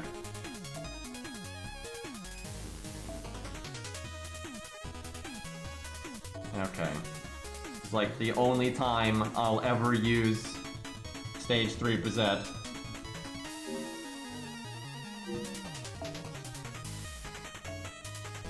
I guess we'll just do something different, because we don't really care if we win or lose here. Maybe we could do Guts. I doubt Guts would win out, but, got the higher attack stat because of the higher level.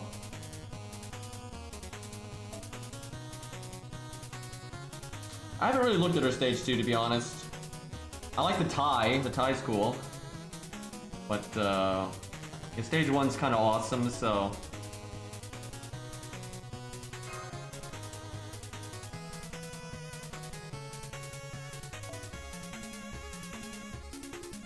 Well, we'll do stage 2, I guess, as well, and we'll just do that on a different stage, like a different, boss.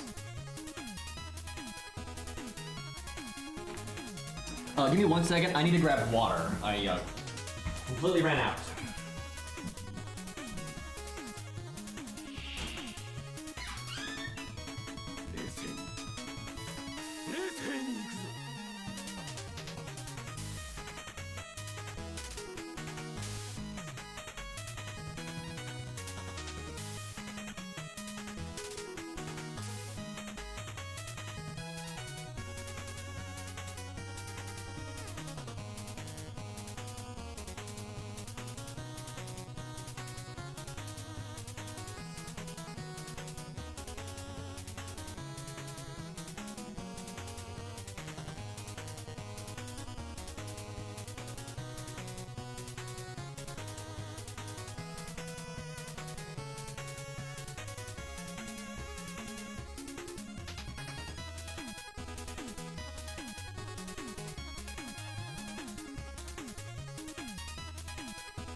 All right.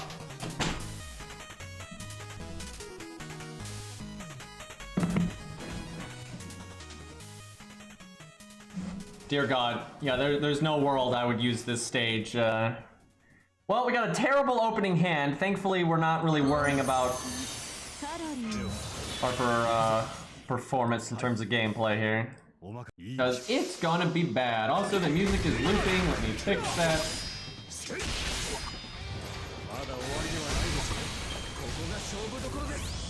That's a combat garb, yeah, right.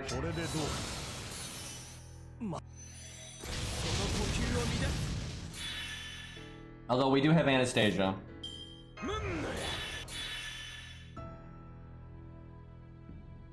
I guess we'll do slow-mo here just to show off the animations more clearly.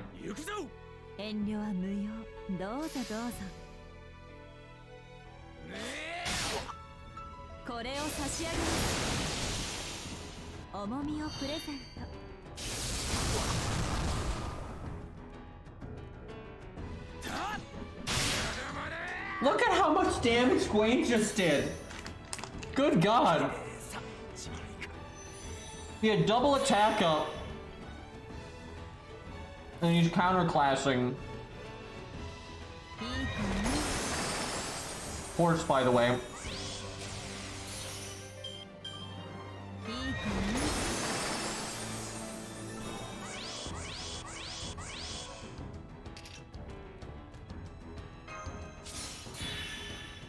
I actually can't NP. That really sucks. But again, we're not really here for the gameplay.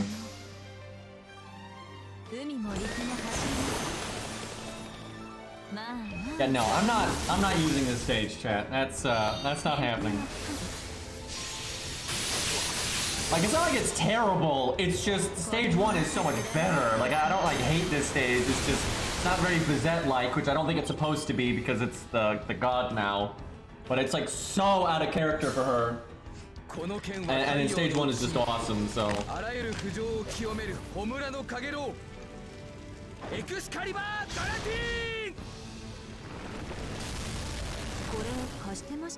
Sucks we couldn't NP there though. It looks so cool when you counter an enemy NP. Really fun.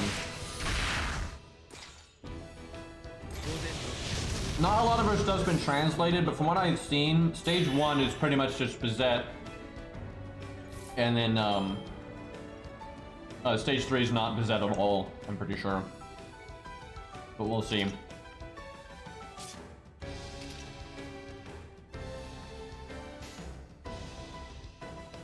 She definitely acts more like Bazett in stage 1. I don't know if it's actually her driving though.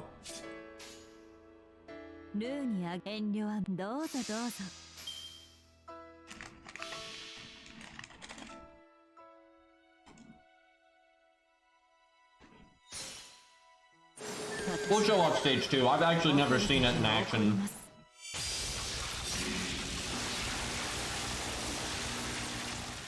It's not like I'm paying attention, and definitely not on my account.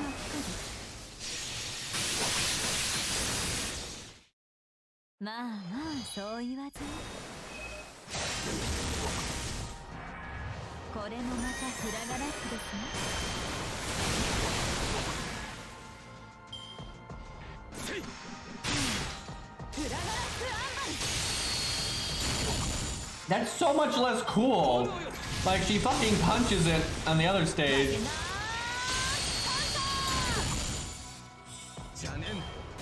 That's kind of funny. He attacks twice, gets countered both times, and he's like, okay, no, I'm just gonna use a skill now. Okay, let's show off stage 2. Let's just be bullies. We'll use stage 2 against Gilgamesh in CCC, and he's a caster, so we get the anti-caster bonus. So we're gonna be a massive bully right here. This is gonna be super silly. It's like you counterattack, you attack once, you counterattack, you're like, oh, it wore off. So you attack again, and then you get countered again, so you're like, oh, it didn't wear off. I'll just cast the skill then.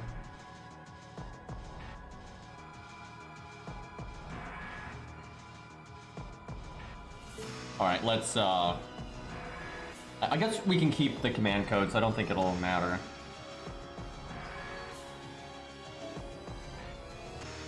Listen here, you bitch. Yeah.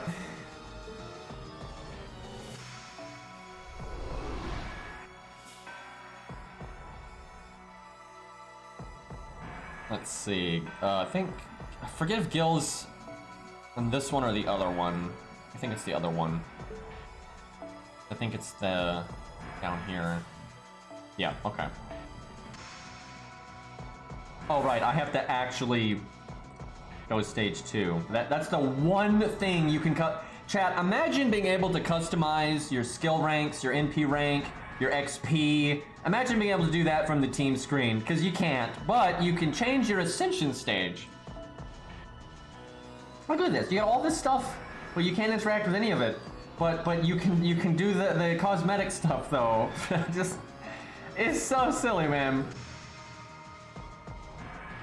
What am I forgetting? Okay, that one. Whoops. Fucking Merlin, by the way. That smug smile. That is funny. She's got like the coup hair. I see what they did there. All right. You know, we could do Origin Bullet. It's not leveled enough for, I'm not sure that's worth it, but that's kind of funny. Let's just do Imaginary Round for now. I think that's pretty good.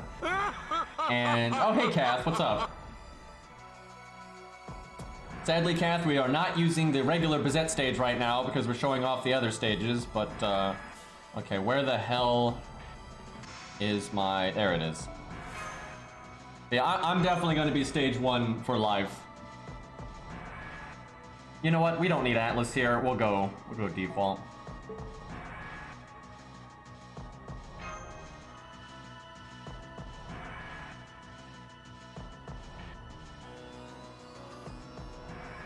Yeah, her job is killing rogue mages, so that's probably why they did that.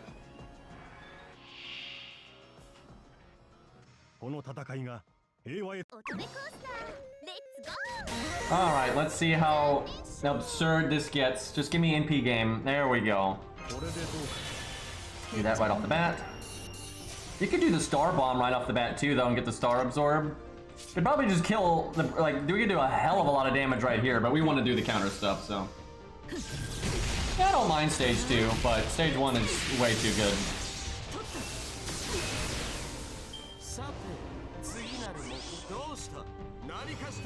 I'll show off the stage 1 more time, and then we'll... God damn it, Gil!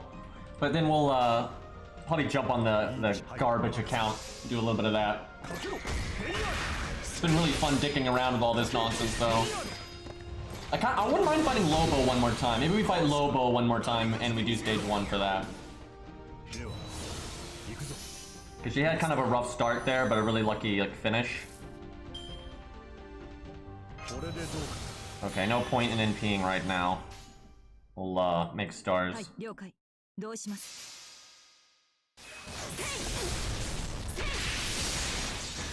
She's got unique as hell gameplay, Cats. Like they made a new mechanic for her.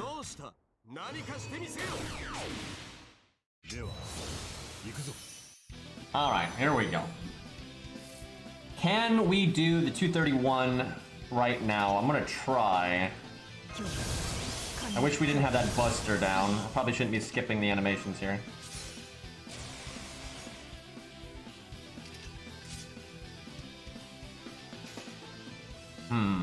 The only way we could break is if I did an NP. But, well, it's gonna be super inefficient, but we'll NP just for the cool factor.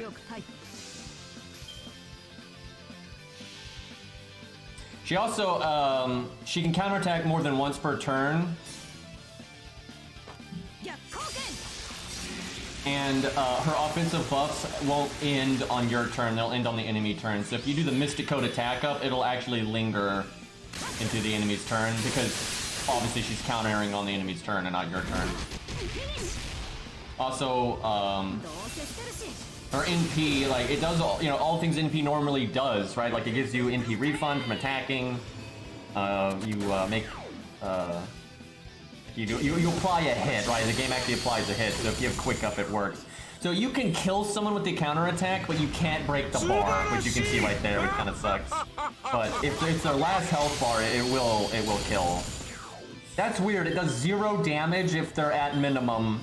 That is really strange. Okay, we can probably kill right now, though. I should have saved the attack up for right here, but it'll probably work as long as he attacks us. Answer.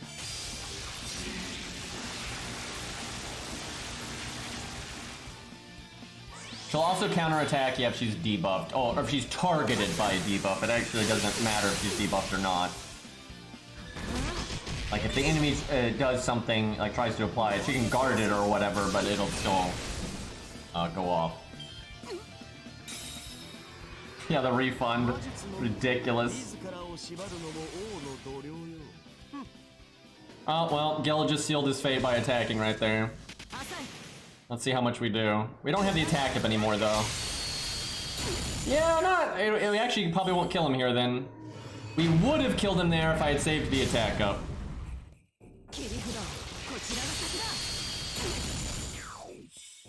Yeah, not quite. Well, we'd kill him with the normal attacks here. Alright, let's do an actual boss fight.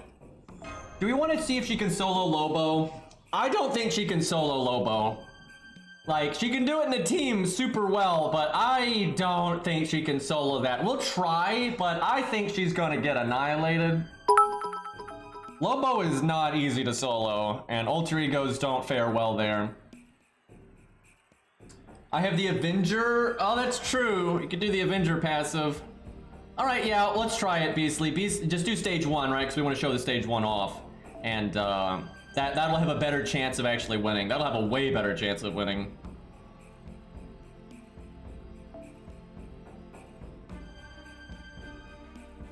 What does stage 3 look like? You're gonna regret asking that, Kath. I know your taste well enough. And from what I can tell, she's not really herself at all in stage 3. It's like the deity takes over, I think. That's what it seems like. But, yeah, it doesn't really, to kill me, yeah, it doesn't really fit, Bazett so well, but what are you gonna do? Okay, we're back in stage 1. Things are back as they should be. Alright, let me jump on my ult for Lobo. I might need to add Beastly, I'm not sure.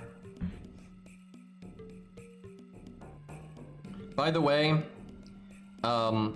I really want to get Lobo again. I have Lobo on multiple accounts, but he's NP1 on every single one of them. I want one of my accounts to just get NP2 Lobo, and then I'm grailing him. Like, that's not even hard. Like, I'm absolutely grailing Lobo. I'm just trying to get NP2 first. But, yeah, Lobo is fucking awesome, dude.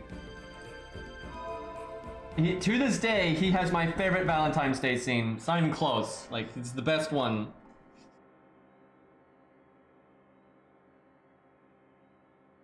I've like often wanted to make like really good videos for him and stuff. I just don't have the means right now, but one day. All right, let's see. We need Epic of Remnant. Here we go. All right, do I have you, Beastly, on my ult? And I don't even know which one of your accounts has Bizet anyway. So I have a feeling I'm going to need to add you. Alright, let me see. I bring it up. It's on my main. That is the wrong UI right there. Oh yeah, Kath, I don't know if you know this, but you can pick a free 5-star from this menu now. You also can get mats, because anytime you beat a story stage... Yeah, here real quick. Yeah, if you come to this menu, you can just pick a free 5-star. This lasts forever, there's no time limit. If you make a new account, you can do it too. And those are the 5 stars you can pick from. And then now, when you beat story stages, and they gave these out retroactively, so they're in your mailbox, you get these white prisms. They're called like pure prisms, and you can turn those in for just whatever you want, really. So it's kind of handy. Yeah, no Iskandar. They don't have limiteds in there. I imagine that's external and internal screaming, Kath.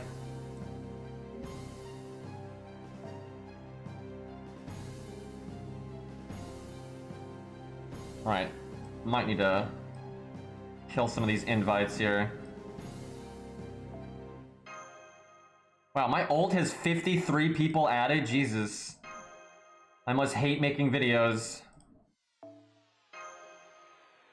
Alright, there's my code. Let me find Beastly's again.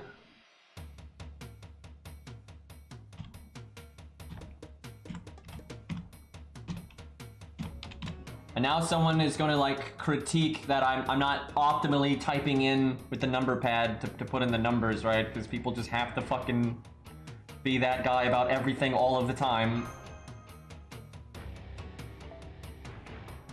Yeah, no Vertra, that one sucks. Vertra's awesome. I really wish I could get her in P2.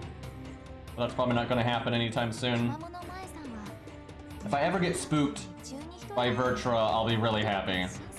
Though it needs to be on my main account, because if it happens on my ult accounts, then I just have her NP1 in 2 different accounts, right? I just want NP2 on A account, for God's sake.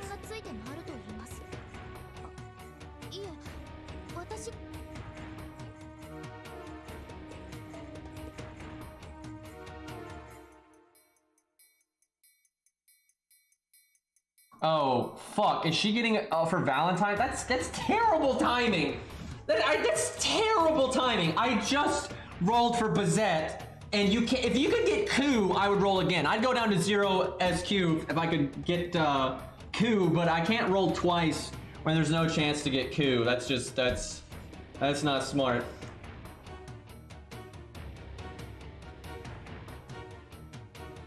All right, let's see if I got Beasley on here now. Might have to wait a second because he's got to add me too. Do you need my code again, Beastly? I didn't have it on the screen very long. Why are you still showing in stage 3? Hold on, we must fix this. Dear God, no. No, no, no, no, no, no. Come on, Samsung Dex, give me my drop-down menu. There you go.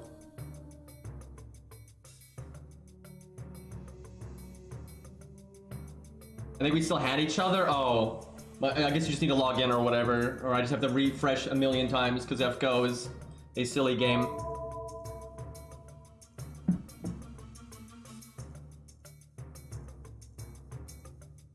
No, no, no, don't write that down. No, that's not why you have note in your name. You're not supposed to note that. No, no, no. I think I need to, it's because nothing significant changed, so it didn't update it. That's why. So I need to slot someone else and put her back in, I think.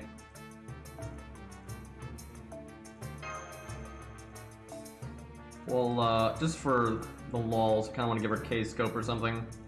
We'll go with this, though. That's pretty good. My support list is kind of in tatters right now, but whatever. Now that we have 3 support lists, it's kind of a pain in the butt to keep track of it all.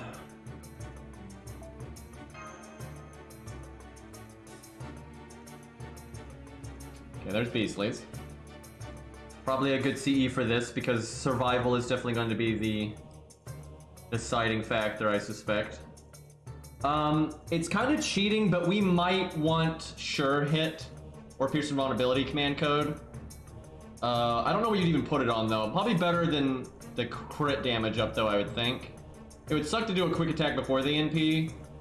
But yeah, I think, yeah, oh god, no, we absolutely, if we're gonna solo, we absolutely need sure hit or pierce invulnerability because our NP doesn't do damage, so it won't ping off the shield. So yeah, I guess you could do the Yang CE, but that's kind of cheating. This is a fight though where the Yang CE would be massive value. But yeah, I don't even know what card to put it on. Probably a quick one, I guess. Yeah, I think quick would be best. Wait, that's mine. Okay, thankfully mine got switched back around. There we go, perfect.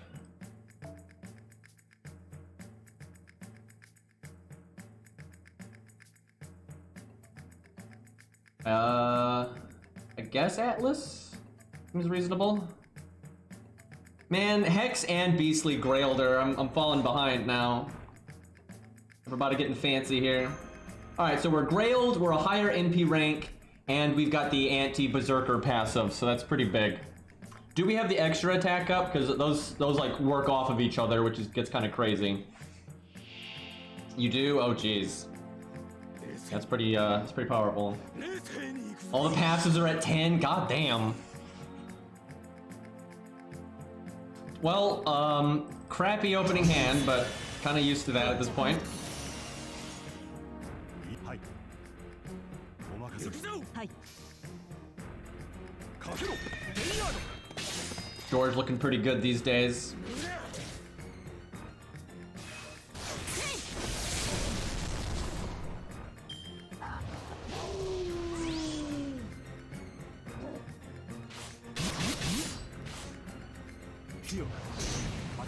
Kind of interesting you can't speed up that animation even though it's kind of like a skill. Alright, let me go fast mode until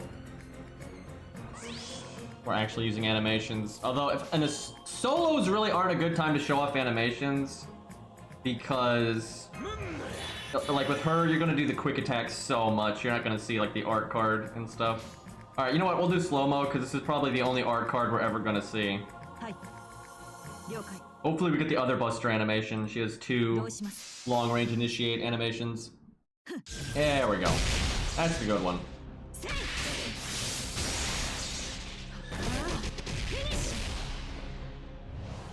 That was such a cool combo there, actually, because that was like maximum punching. I'm okay with this.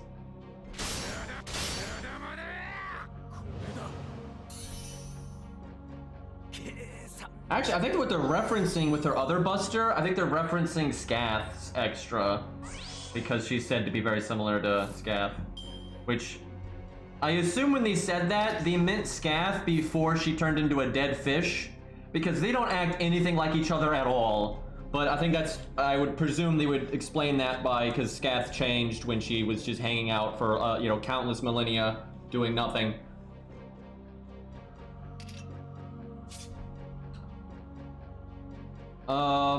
They also reference a lot of her moveset from Fate Unlimited Codes. Like, almost all of her attacks are almost one-to-one from Unlimited Codes. Even the colors.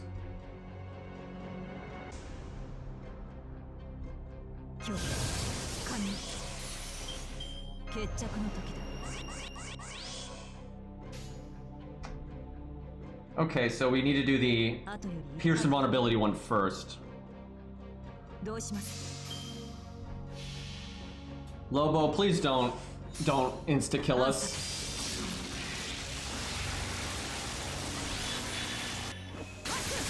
But do attack us. Do that.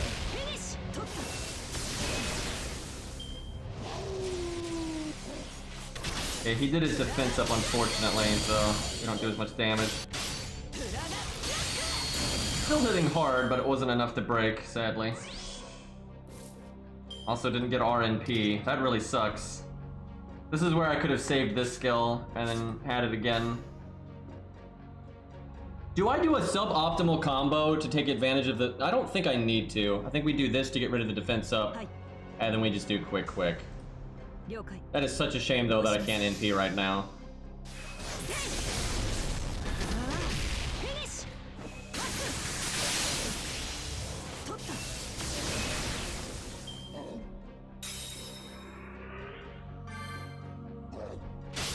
Yeah, alter egos are pretty intensive on the skill gems.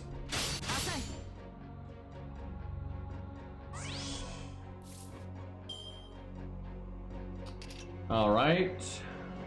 What will we do here? I'd actually like to heal, but I don't think I can afford to.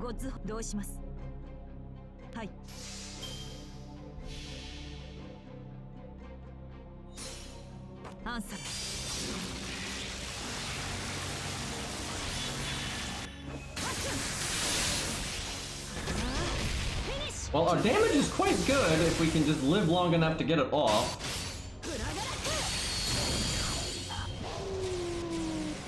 Got the defense up again. My god, though, we are doing so much damage.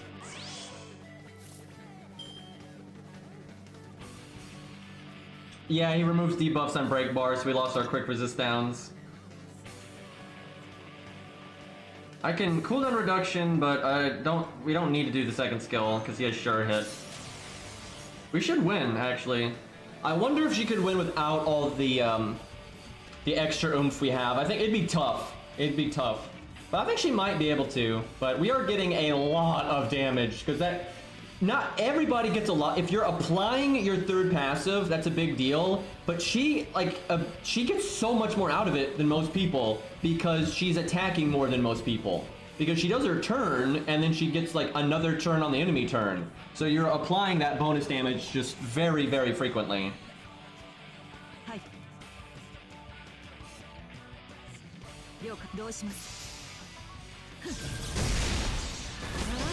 Finish.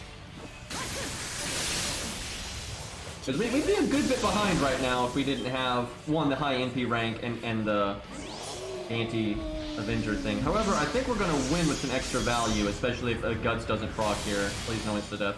Okay. Yeah, if he insta-deaths us there, we probably barely win. But now that he didn't, we actually should win with a good bit of value left over.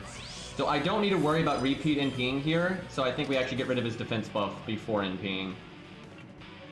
Wait, does it wear off though? Yeah, no, it'll wear off. I guess I just do Atlas to get my skills back.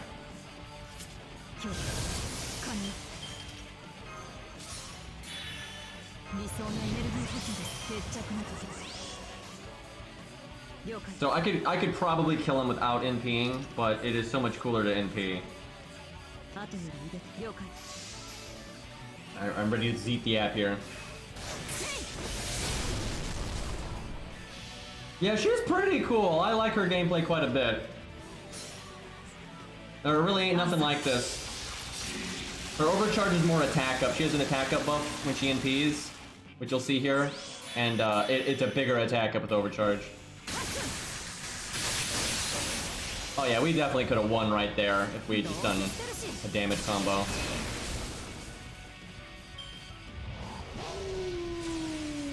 That was meta of him to do a defense up.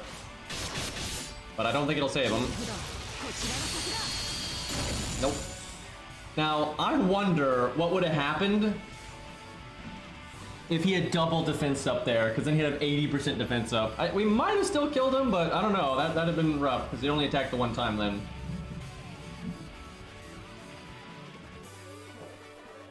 But that was rather impressive, because that is not an easy stage to solo. But she did have a niche there with the Avenger thing. Alright, let us jump on the garbage account and cry that we're on the garbage account. But this is going to be the very first event the garbage account has ever been able to do. So, yeah, that needs to happen. I'll play off stream a good bit, because we really gotta go ham on this, I think. Let me change the stream title.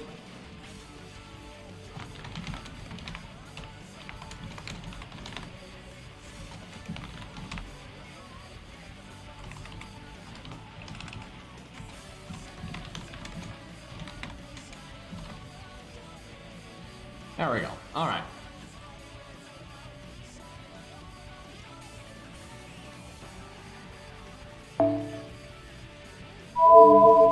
Yeah, I think the first 5-star I've been really hype about in a while. I like Ryoma, but I like regular Ryoma more than Lancer Ryoma.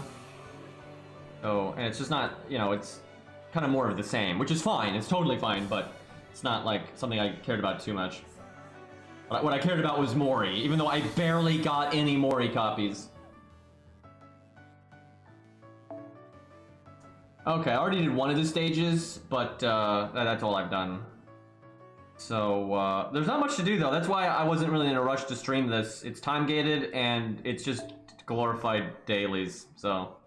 Okay, I have to summon Cairo. Any chance Cairo has any of the CEs? I don't see why he would really roll right now. The only reason we should roll is if we want the female, like on this instead of story, is if we want the female 3 stars more. But we don't. Really, we want Billy. Billy's the most important thing, so I think we just roll story. Yeah, I've got the 3-star one up. That's like all I've got though. Yeah, we just roll story. Billy copies, and also we don't want the event CEs like outside of the event. They're not that good compared to like K-Scope or stuff like that we could get. Alex is pretty good. We do need his coins, but most of these things are banned. Actually, almost everything but Alex is banned there. I don't know if we'd roll for Anastasia or not. MP2 would be nice, but we don't. We right now CEs I think are more important than getting NP2 Anastasia or even Booty Lancer.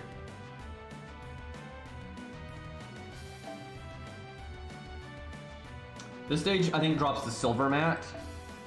What does this do? Does this have any kind of event bonus? Is it just chocolate up? I mean, I guess it's better than nothing. A nice saber. Was that the only one? Kyra, can you put the chocolate up on a saber, like Jason or something? And then we'll probably, like, actually farm the caster one, so then maybe put it on the rider. Or, yeah, I guess put the bronze drop boost, because the 3-star CE that we have, put that on a caster, because that's for this stage. And then I guess do the chocolate boost for now on saber, and then as soon as we do this stage, then switch it to rider. I'm in a stage. Okay, we'll just summon the caster then. I would imagine this stage will be easy enough that it's not the end of the world if we bring Hohenheim here. Lancers really have been tough for us though. It's definitely... like, Jason is just not good at killing, like, at all. He's quite weak. What do I bring? Probably Salami, honestly. I might use Jason for normal card damage more than anything. Alright, we needed to do the whole buddy system. That's actually kind of important. Right, to get more points based on their position. Right, you get the most in the first slot. I guess Salami is one of the best ones to focus on in case we need... she's a universal damage dealer for us. So the support kind of always wants to be in the back because the back slot is worth the least and you can't give it to the back them. So yeah, this event kind of incentivizes you not to use the support. It'd be nice to bring him because he could clear the first wave and stuff, but yeah, the way this event works, it's kind of better to not do that.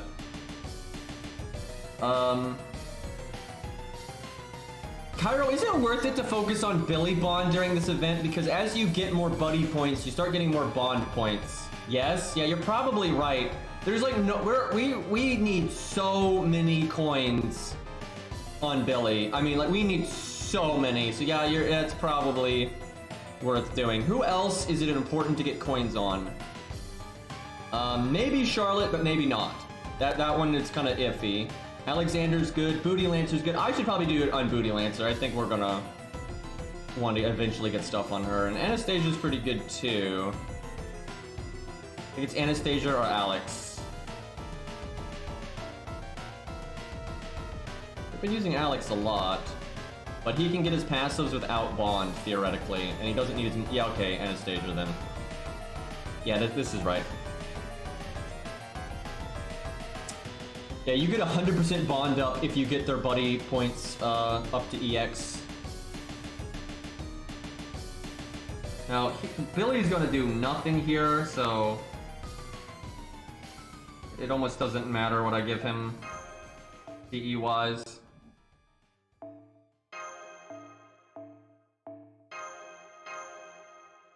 Yeah, I'm gonna have to play this a lot off stream. This is important. Like, our accounts are in such bad shape.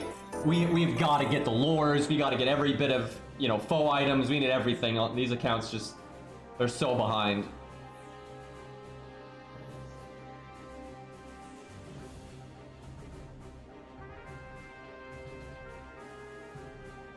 Dude, my coup, I'm getting him the buddy points because in case there's a challenge quest or whatever, I want to have the bonus, but he's at bond 15, so he's just he's not getting, like, he gets 100% bond up, but that doesn't mean anything anymore for him, unfortunately. Still worth it though. Coup is always my priority. So these accounts could actually beat these stages kind of quickly, I suspect. But I really do think it's best for us to focus on bond and stuff. Like, we gotta think long term. Because we'll clear the event one way or the other if we're going super fast or not. So I really do want to make sure Billy is getting as much bond as possible. Now, I think once you get the buddy points up high enough, the unit you want the bond on does not need to be in the front anymore. I hadn't really played this event, so I'm not sure about that, but I'm pretty sure how it works is, as you rank up the buddy points, it unlocks more bond gain for that unit, and that bond gain doesn't matter where the fuck they are. So once you get them up enough, then you don't need to put them in like an awkward place on the team anymore. Yeah, it's true, we are still in AP overflow, but it'd be really difficult to get out of that point anyway.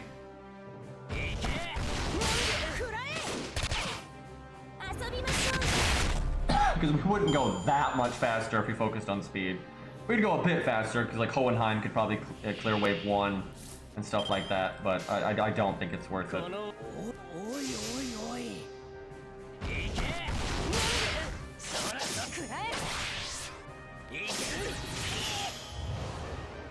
Oh, Jason. Hopefully we can get assassin gems one way or the other in this event. I need those quite a bit. I probably should have done charisma there. I think they'll kill anyway. Yep, alright. I actually suspect these accounts will start to struggle though once the later free quests are unlocked, so we need to hopefully have gotten some damage up and gotten the buddy stuff out of the way by the time we are at the later ones, because those probably will get difficult for these accounts.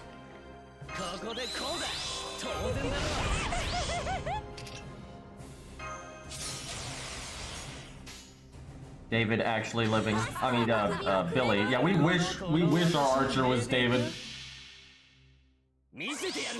Yeah, faux pas are kind of slow. There was one event where they gave out a bunch of extra ones, which the Herc account got to do, and that's why the Herc account got a nice shot in the arm for the Herc faux pas. And I haven't even logging in all the time. I should. I really do need to log in every day on the Herc account so I get faux pas for Herc, but I kind of forget. So yeah, you can see the difference. Billy gets 620, and then the back unit gets 372. So there's definitely a disparity there. So you really don't want to put the support in the front until you get like some buddy ranks going. It's not that big of a deal, especially if you're going to be blowing, like you're going to be farming hard, then you'll get the buddy rank stuff you need even if they're in the back, really.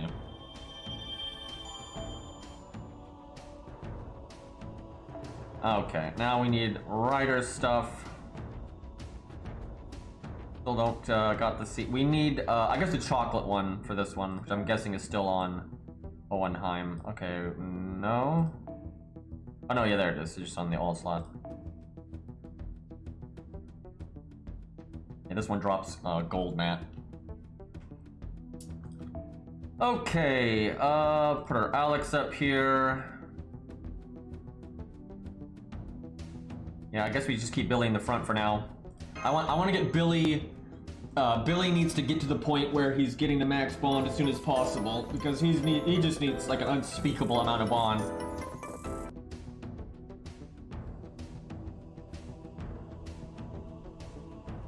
Yeah, I think we're screwed against Fluffy even with it, but our only real chance against Fluffy is level 120 Billy.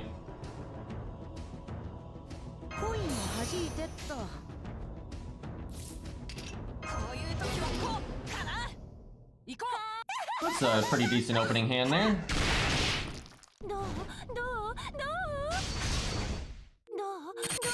Hopefully there's a good saber node, so getting all those buddy points on Billy won't go to waste, because the buddy points also give you more bonus damage.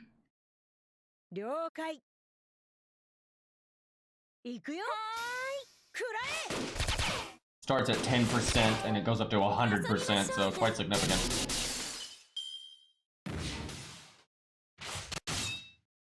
You can be counterclassing when you're not counterclassing. And then Bazett, because Bazett has an event bonus anyway, she gets 100% event bonus, and then 100% from the buddy bonus, and then if you're counterclassing, that's a 300% damage up, just right there. Like without you doing anything with buffs and craft essences and all that stuff. Pretty nutty.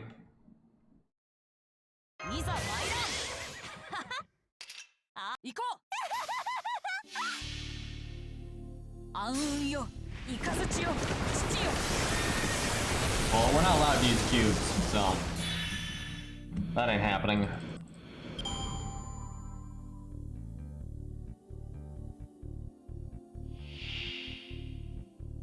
Probably should have saved my NP for this wave. That's a little bit more health than I was thinking. We can kill 2 of them though, I suspect.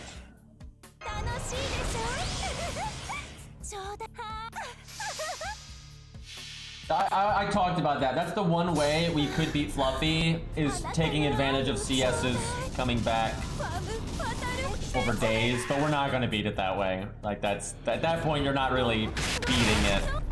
But technically we could beat it within the rules that way.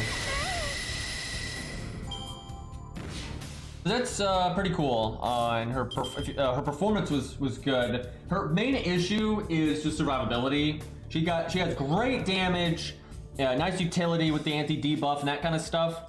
But because she's an alter ego and she doesn't have that much health, if she's not grailed, it's kind of easy for her to just explode and die before getting to do her damage in the first place. But she does have a 5-turn evade, so that helps. And in a team setting, you can really offset that. And then her damage output is really, really, really good.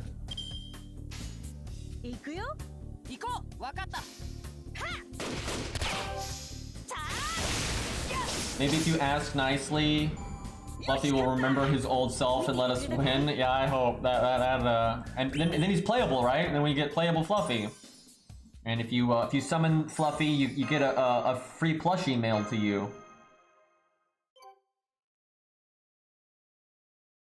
Already grailed her to 100. God damn it! Everybody's grailing her to 100, and I'm not doing it though. I might down the road, but Tesla is my priority. One day Tesla's gonna get that animation update.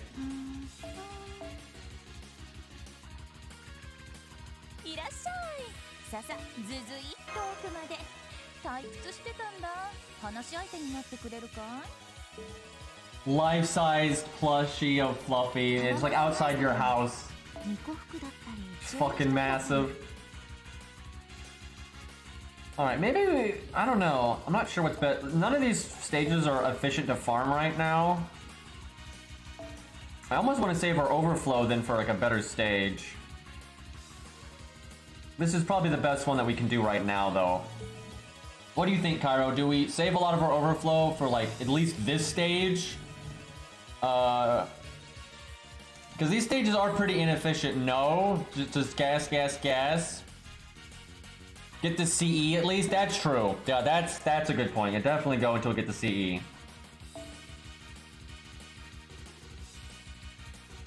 I kind of want to farm though then the first stage, because if you slot your silver one and I slot mine, we'll get the bronze. Yeah, not silver stage, the bronze one. Yeah, there we go. Because then we can have 2, and that should give me at least 1 CE immediately.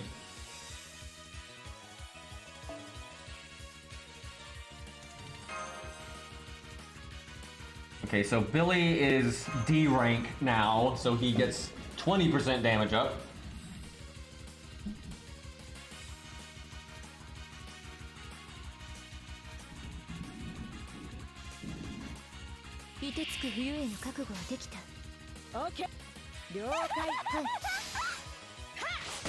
I will be glad when we've got Anastasia at level 90. I think that is going to be a huge help. She's actually been not useful at all in the early days, but I think that's going to change big time once she gets her 3rd skill.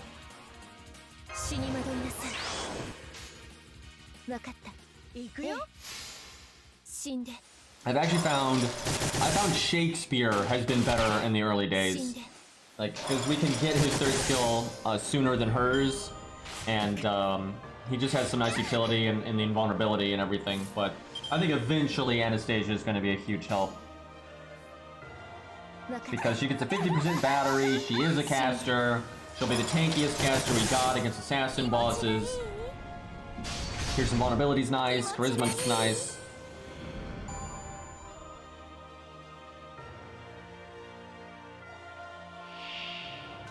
Can you imagine Fluffy if it rained? That would be so funny.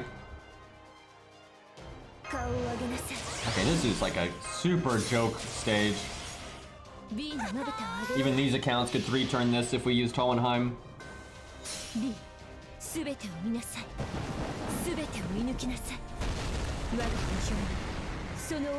Bongo Bongo NP buff win.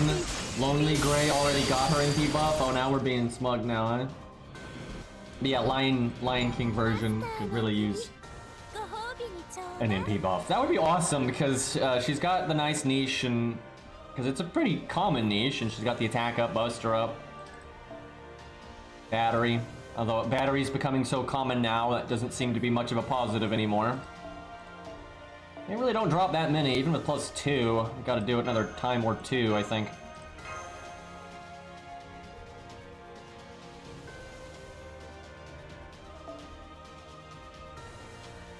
I should use what FP I got and see if I get lucky and get another bronze copy.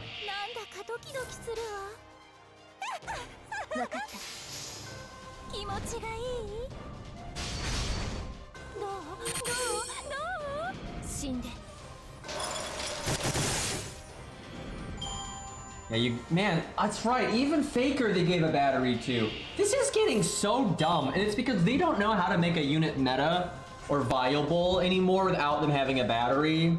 And the more they do it, I think the more they feel like they need to do it. And it's just getting kind of stupid.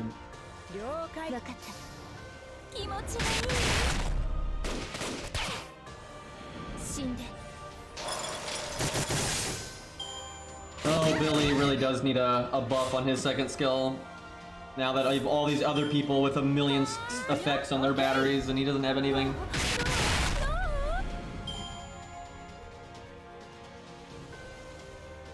I want a Billy buff and animation update. Dude, they haven't done an animation update in so long. I mean, I'm not crazy. I've been talking about how they've clearly been having workflow issues and, you know, problems with all this stuff, and it's obvious. I mean, Jesus Christ, what was the last animation update? I think it was Blackbeard. Like, that fucking that was so long ago now, and like, they just haven't done shit.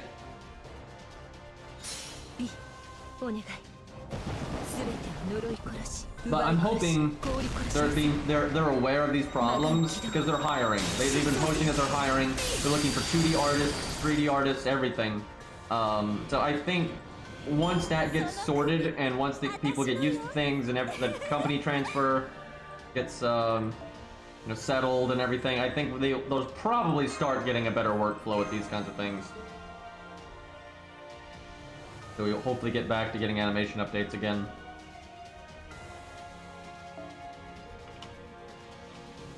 Like, they're coasting. Like, they're coasting hard. This last, like, year, they have been coasting.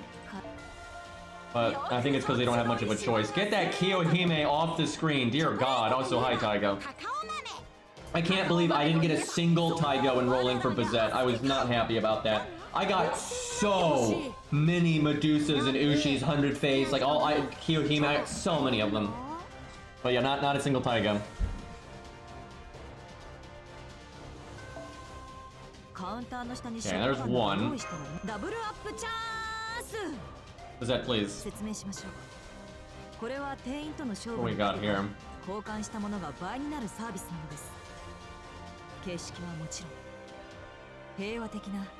Bones are good. I was so hoping they were going to have assassin statues because I don't actually have enough for Jin K. And I just keep forgetting to play this account on Assassin Day, so I just don't have the... That's the only thing I'm missing is the statues. And in the long run, you just get like a million statues and it's not a problem, but early on we don't have too many right now. If I just played the daily though, it wouldn't be a big deal.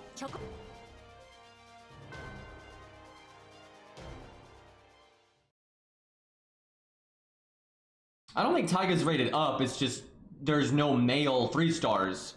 So, the odds of getting Tiger are so much higher here than normal, because there's not that many female 3 stars. It's Kiyohime, 100 face, Medusa, Jin-Kei, Taiga, I think Medea, I've been missing like one, but like that's not that many, right? And with, you pull 3 stars constantly, and oh yeah, Serenity. But yeah, that's your odds are so much better with just females instead of when like the dudes are in, because there's a billion guy, male 3 stars.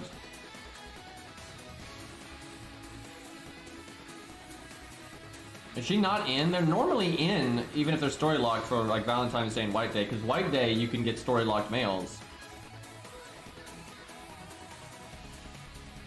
Although they're not really consistent with the banners, I've noticed with Valentine's and White Day. They're kind of all over the place.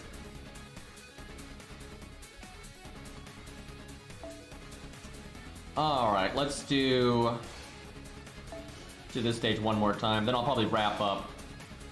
Because, kind of pooped today, I'm not gonna lie. Let's see, so I need chocolate on this one. And then Alex. And I should bring my own chocolate up. Oh, it's in the mailbox. Damn it.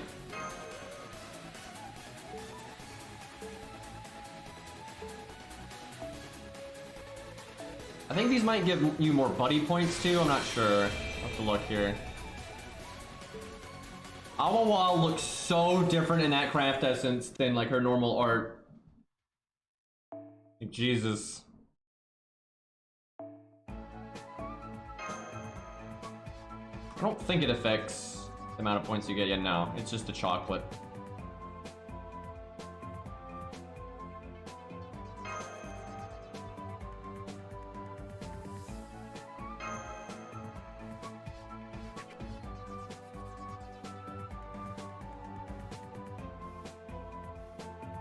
Oh hey Hex, so what's your Bazett like? I know she's 100, but what's like the NP rank and passives? How did all that end up?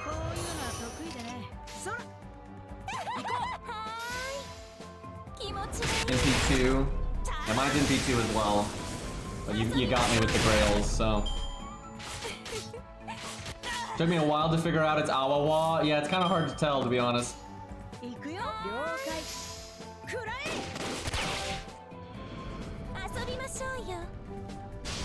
That was really fun though, messing around with all those different boss fights with Bizet. That was a pretty good time. I enjoyed that. I do wonder where Bizet's gonna be in sales in comparison to like, Karen and all that. I think she'll sell better, I think, but we'll see. Everyone thought Karen was gonna do really well, and she was actually one of the worst selling 5 stars they have ever had, so we shall see.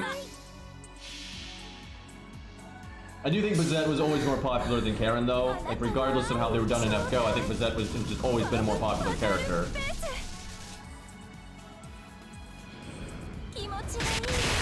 There's really no way to know what the most wanted servant is. None of those surveys are even the same, like when you look at different sites and stuff. And there's so much like bias with like recent bias. And the kind of people that even use the internet like that to do polling and stuff, you're never gonna get any kind of accurate what's the actually most anticipated thing. Like when have you ever been asked what your most anticipated thing is in anything in life, right? Like that kind of stuff is notoriously inaccurate, I would say.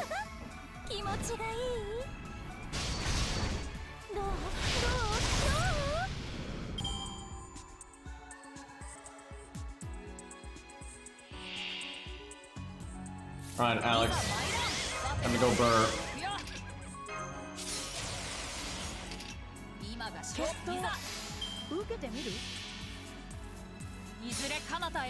Did they seriously make Bizet B tier? Dude, they have no idea what they're talking about. Like, they literally have no idea what they're talking about. And it's like, what always annoys me with a lot of the tier lists is they act like video game reviewers. There's no nuance at all. You're either, God mode and you're the best ever, S tier, or you're fucking D tier, right? It's ridiculous. They have so little, they don't, like, they do not split hairs in a reasonable way at all, right? They split hairs amongst like the meta. Like all the meta stuff is between like, B and S. right? There's no room for anything other than the meta stuff, and it's like, and then it's just how meta are you, right? That's such a dumb way to do a rating.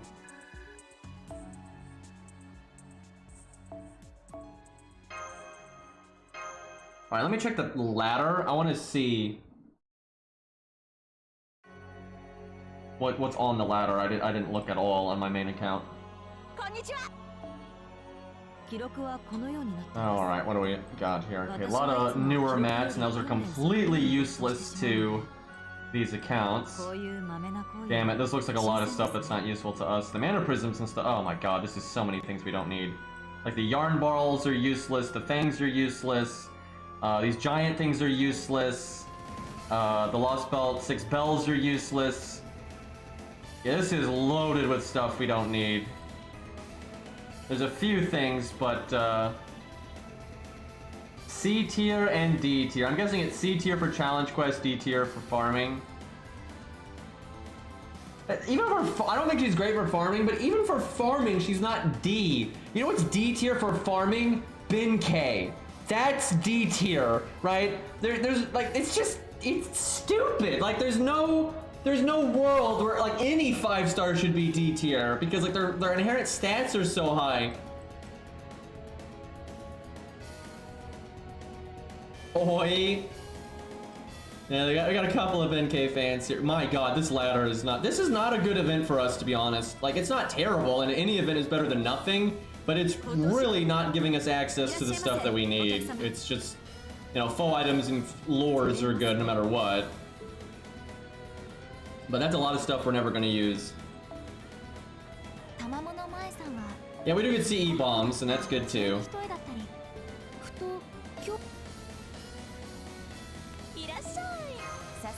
Alright, boys. And Yahari? Is that say Yahari? With the Twitch Prime? Thank you, dude. Alright, I'm gonna wrap up, but let's do one more boss fight with Bazett just cuz. And then we will pack it up. Let's see, what do we want to do though? What's worth doing? Because we can do buff stacking, we can do solo. I think a little bit of chat. What do you want to see, chat? Do you want to see buff stacking? Do you want to see solo? Do you want to see budget? Because we can do a budget setup. We could do the budget setup against Lobo again, because that was actually pretty fun, and I think most people missed that. So I wouldn't mind fighting Lobo in a budget team again. I think that would be kind of cool. Maybe we'll do that and then buff stack real quick. Buff stacking doesn't take very long with her, because you generally kill the boss off fucking immediately with the way she works. So let's do budget Lobo again, and then we'll buff stack. I got time for that. I can manage that. All right, let me... Unfortunately, I closed Samsung Dex because I didn't think I was going to use it again this stream, but... Oh, how wrong I was. Thankfully, it actually detected it right away, and I don't have to unplug my phone again. Okay, if we're doing Lobo... Last time we did Lobo, we didn't give her command codes to counter it. This time we will. We'll give her some stuff to make it a bit easier for her, because she already beat it without using Pearson vulnerability stuff and all that nonsense, but this time we'll bring that stuff so it goes a bit smoother. Although I guess I could give her the Yang CE. That's a really good way to be disgusting.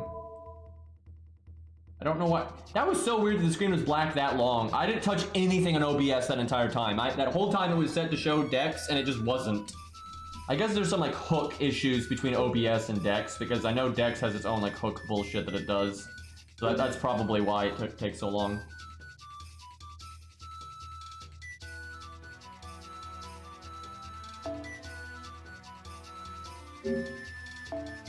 Yeah.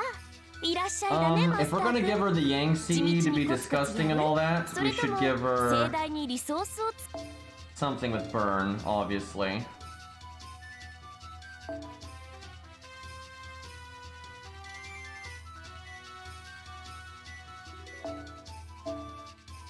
We're still gonna want defense removal. That's not the burn one. Oh, it takes so long to find things now. There we go. I don't know why, but I can see it right now. Every once in a while when Dex boots up... Yeah, I'm gonna reboot it. It's like fucked up. Every once in a while, it doesn't do this all the time, but sometimes when it boots up the game, it'll be like just totally fucked up and like the resolution's all wrong. and like squiggly, and I could see that clearly there that was happening. And sometimes it actually opens the app in the wrong resolution and you get weird blue bars like at the top and bottom.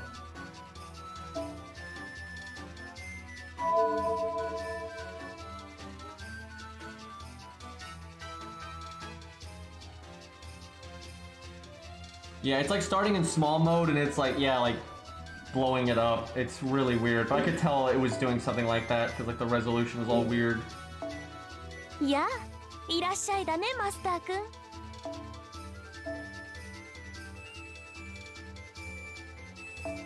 Alright, so I think the Aya, just casually put Aya on a Buster card, you know? That's how this works. Probably gonna want another burn, at least. So because we're doing team play, I don't think this is worth it. Like with team play, this is too inconsistent. As awesome as it is, I think it's way better if you're doing BB, Summer BB, or you're doing solo, or you're just resetting until you get really lucky on turn 1, stuff like that. But for like practical budget, you know, you've no idea what you're gonna get when, I don't think it's worth it. So I might go burn, to be honest. Or here's some vulnerability. Okay, hold on, let me think about this.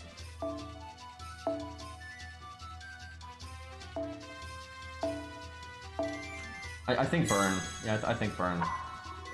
Kind of weird that both my burns are going to be on quick. This applies burn, right? It's Star Absorb and applies burn, I think. Let me see if there's a burn that lasts longer, though. The more turns, if there's one that lasts 5 turns, that'd be great. I don't think there is, but let me see. That one's 3. If there is one, it's this one. Yep, that's 3 too. So it's either this one or the Star Absorb one. I guess we'll go with this one, because she has her own Star Absorb.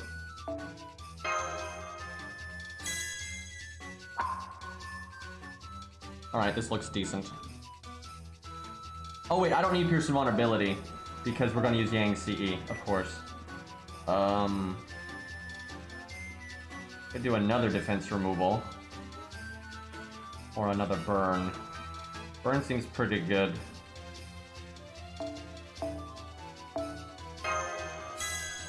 Means we only have one defense removal. I could put it on the art card, but in team play, Merlin is really nice. 我ながらいい調整だ。これ At least Benkei got that nice animation update.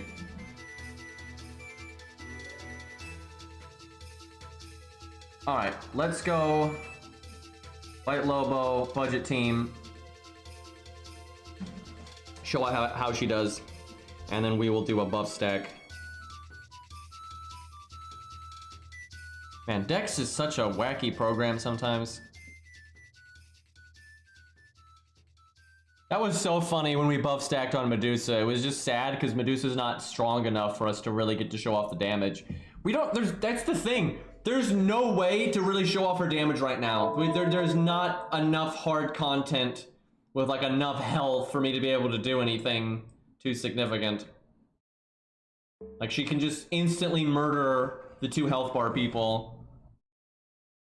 We could buff stack on like Richard or something, but he buffs so much. But we could like buff stack on a Saber boss, right? Or a Knight class, so you're doing half damage, so it's kind of a way to show off how much damage you could be doing.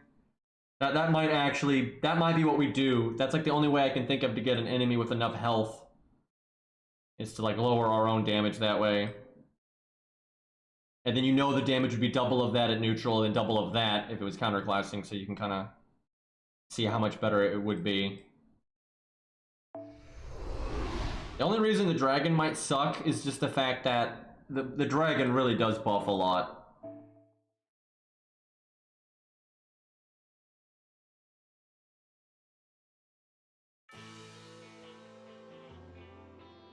Oh, I forgot the CE.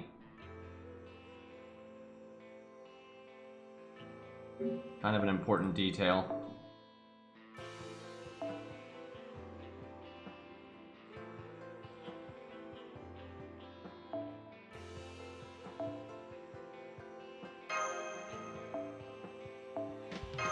Canis being blessed with Golden Sumo because I can't be bothered to move the CEs around where I really want them, and I just had to give her something and no one else had it. So now she gets that nice same health and attack thing. I think that's so funny that she gets the exact same. Thanos would approve.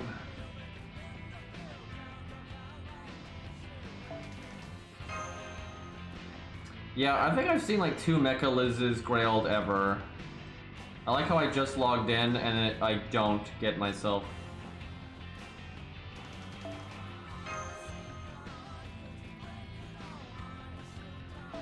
Alright, I liked Leonidas with her. I thought that was pretty good. Let's just use the same team. I don't think we need Asclepius though. I think I overestimated the survivability issue. Alright, this looks good.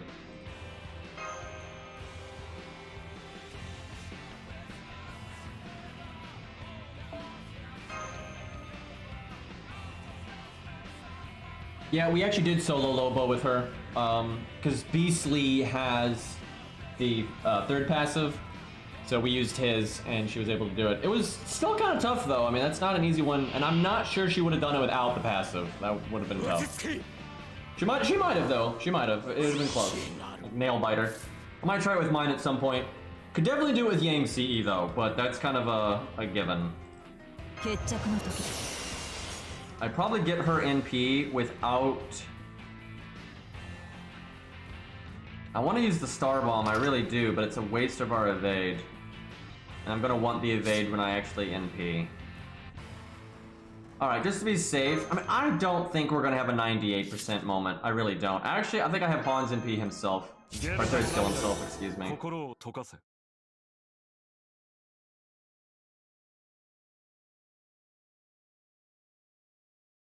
I'd like to Leo NP, but I think we need to wait. I so want to do that Star Bomb though, with the Star Absorb, and then I can use Hans's 1st skill. Alright, we just need Lobo to be merciful on turn 1.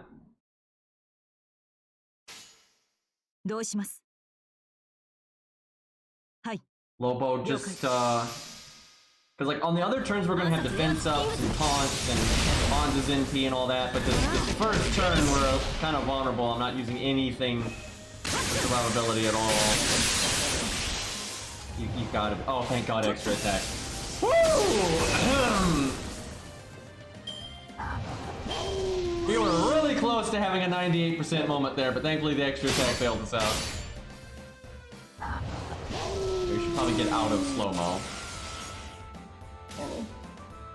Alright, that's not too bad. I wish Hans had gotten his NP, but we'll work with it. Look at him having defense up evade and then being a class that you can't really counter easily. Thankfully, we have Pierce and vulnerability. Alright, now we do this bad boy. Oh, this is gonna be good. Oh, this is gonna be phenomenal. Look at it. Yang CE is just so much value here. We go through the evade and it lets us remove the defense buff with our command code. Like, that's really hard to express how much value we just got from our command code and from our craft essence. That is massive. He would have done almost no damage this turn otherwise. And then he just instantly casts the defense up again, so he's getting defense up for our counterattack. And he did it as the 1st action. Lobo, you couldn't like attack once and give us 1 pure counterattack and then do your defense buff? Like, no, he's got to do the 40% defense buff just right away. So because we countered twice and the 40% defense buff applied to both of them, he just lowered our damage so much. Like, so fucking much. That's rough. Okay, we can't do a whole lot this turn. It's Leonidas time here.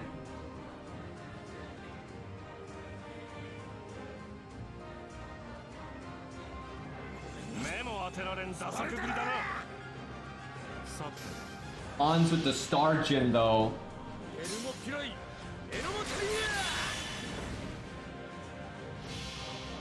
Yeah, also if he had triple attacked, we would have gotten another counter. So.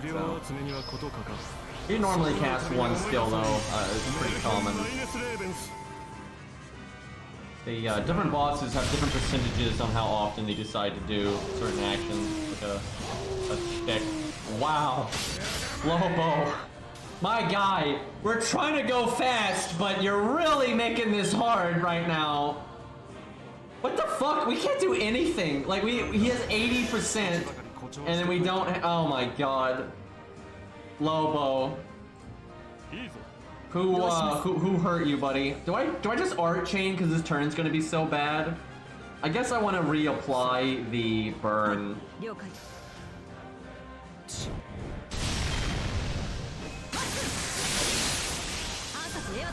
That was not a fruitful turn. That was super shit.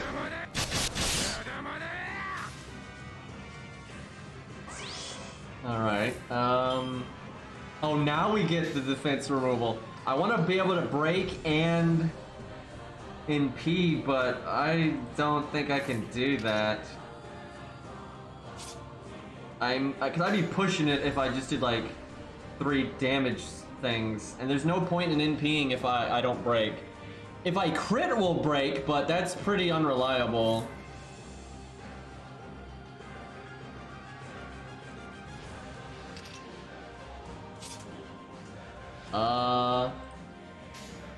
Guess I just go for the break. Do I put her first because she's got Piercing Vulnerability? That more damage than whipping an entire card versus putting her in 3rd place to make it do more damage. Yeah, it probably is because Leonidas is grailed. If he wasn't grailed, then maybe not. And Leo's got the crit chances anyway. So close. Yeah, if we got lucky, we could have snuck in the NP there, but... Oh, there go all our debuffs. That's unfortunate. Now, this is not... I want to do Leonidas's taunt. I really don't want to risk the insta-death. But you know what, chat? We're awfully greedy, so... Just, don't proc insta-death. I actually don't know what Alter Ego's death resist is. Because the different classes have different, percentages with that stuff, and I don't know what theirs is. Because Leo's got Guts and then Taunt, and if Guts goes off, we actually get an attack buff, right? So that's actually good. But we're not doing that because we're stupid. That greed emote is so good because Lobo. Yeah, we may perish here. We'll see. Chat, when have we ever been insta-death by Lobo before?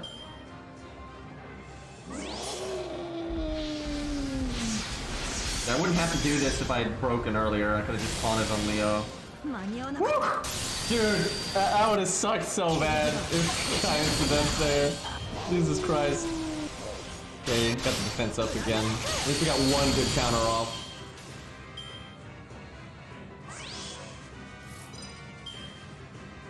Okay, this hand is kind of poo-poo.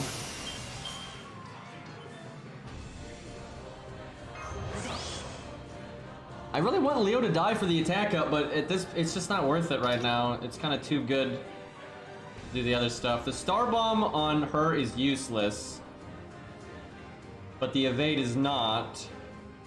I think what I do is I On's NP and hope he lands the defense buff.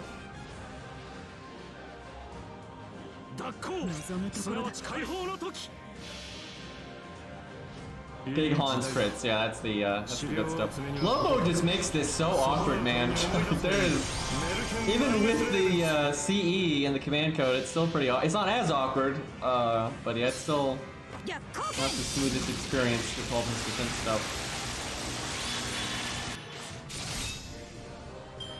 Lobo, no, every time.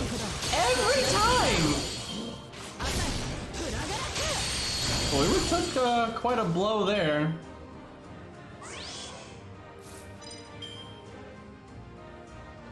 I should have used Atlas forever ago.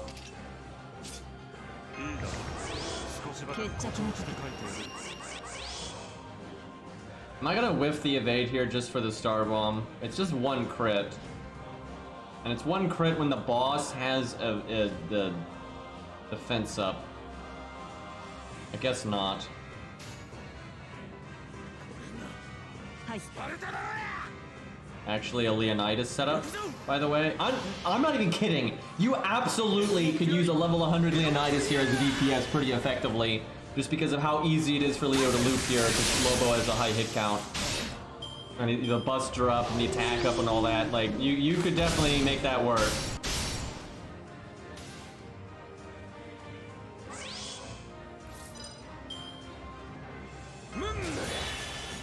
Okay, now that is a hand I can get behind. That's pretty good.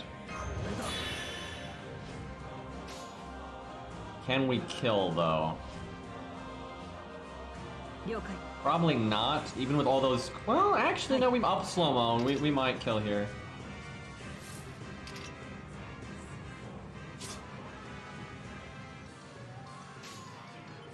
I'm ready to zeet the app, but always thank you for reminding me, because I do not want to lose this stage. It's way too good for testing. はい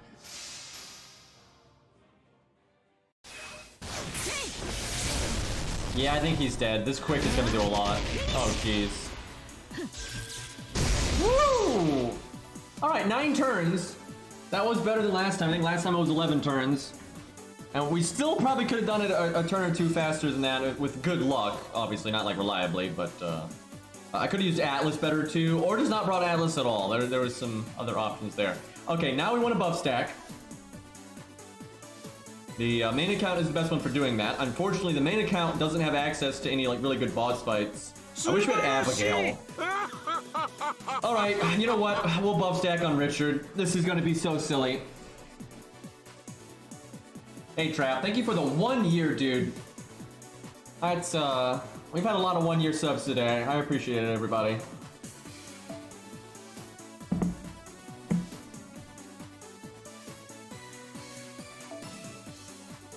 Chat, I'm just greedy, right? I'm just counting the money. That's what it is.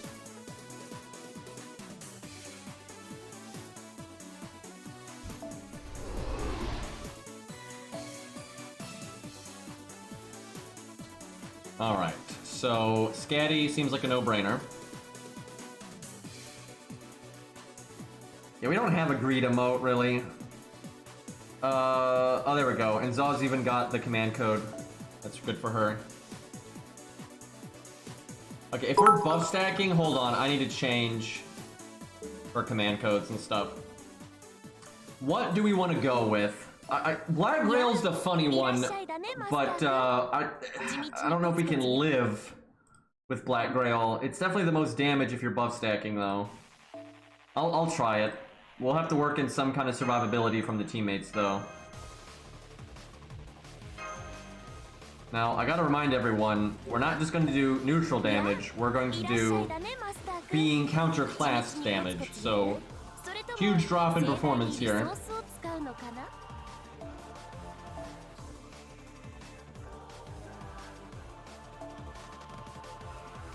If we're here for big numbers, though, I think we do the NP up stuff.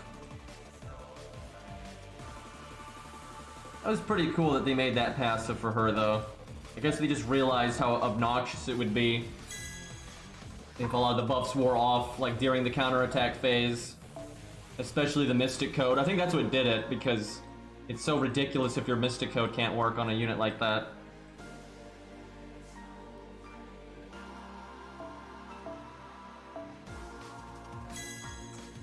So, we want to do counterattack damage, so I guess we'll do heal on Buster. We're gonna really need some help with the survivability, and I think we'll do heal plus on the other Buster. It's like that bad. I kind of need to work in like a Asclepius or something just so she doesn't die.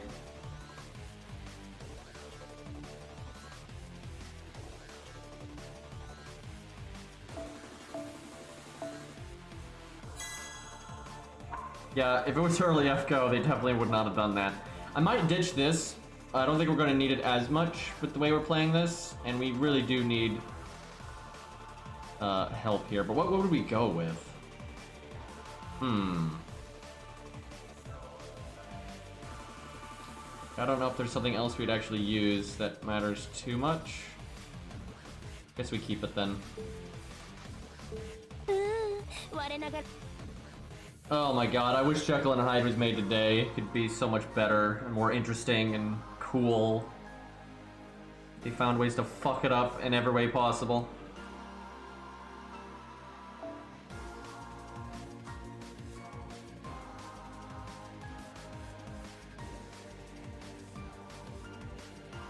New character equal ammo.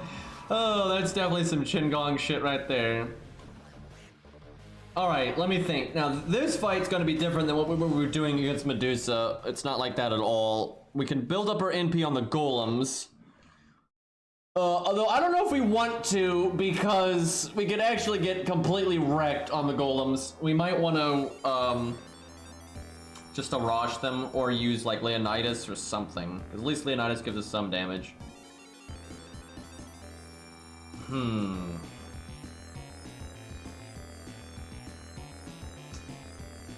See, Eli.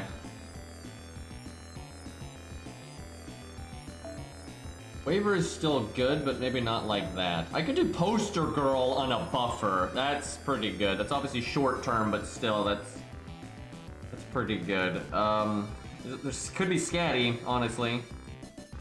Because you need them to cast the buffs on the turn that they die. We might take advantage of some save scumming here. You actually don't want them to die to the golems, you just want them to be the lowest on health on the golems. That way the boss will always, Richard will always kill them first, because he's AoE, so everyone's equal with the amount of damage they're taking.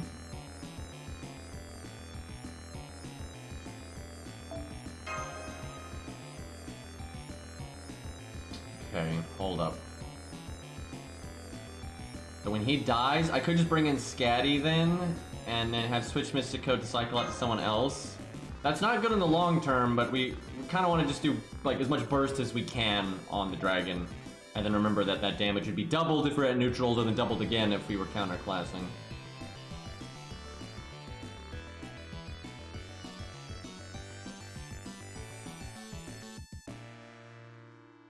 Nero Bride would be really good, but I don't have her. There is Scath. Hey Ludes, what's up, man? Haven't seen you in a while. How you doing? And then we got the cat, Evil Cat, and she's even got her Bond CE if we want it.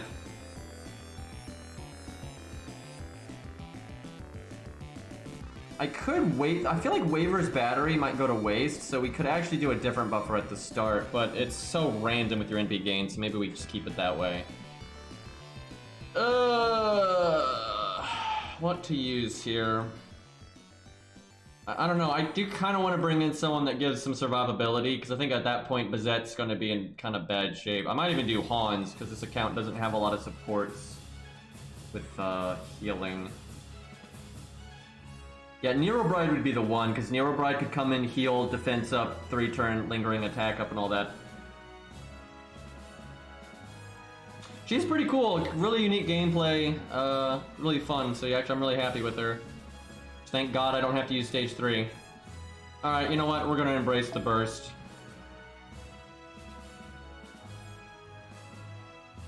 That means my Scatty doesn't need Bond CE.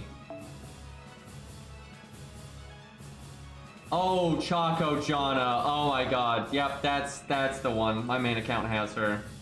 Yeah, no, that's the one. And, yeah, that's easy pick.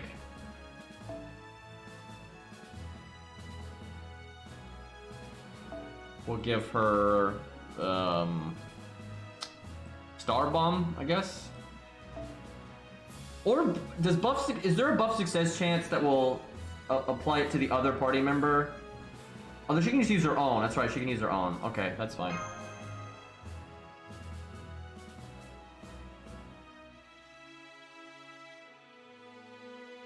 It's not perfect lore, but you can't do perfect lore, because perfect lore is she goes back in time and murders them before they ever did their attack, but, you know, that would clearly not be balanced, so, you know, good enough. Alright, at this point, the first one to die would be the original Scatty. So, then we'd want... Honestly, someone with battery, but we don't really have that. We could do Hans.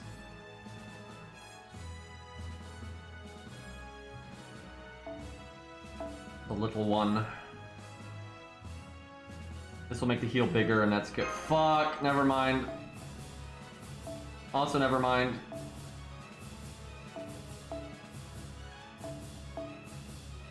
This is one of the few times where Hans' second passive will actually be good, and I don't even know if I have it or not, because there is a low star starting in PCE.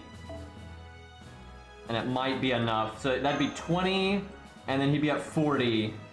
Fuck, I only have it at 5. Shit. Well, we'll see what happens.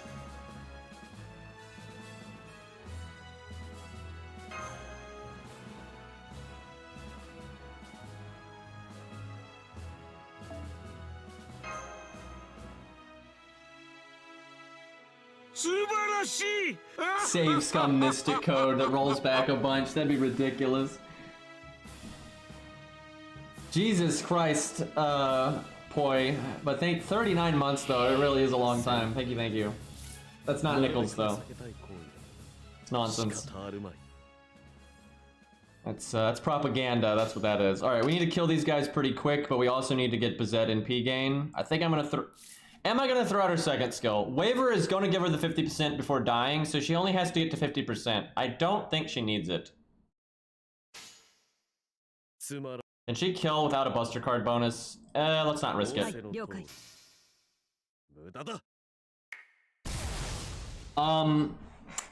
Right. Waver is level 90. What am I thinking? These are Berserkers. What on earth am I thinking here? Of course we could have done the art card.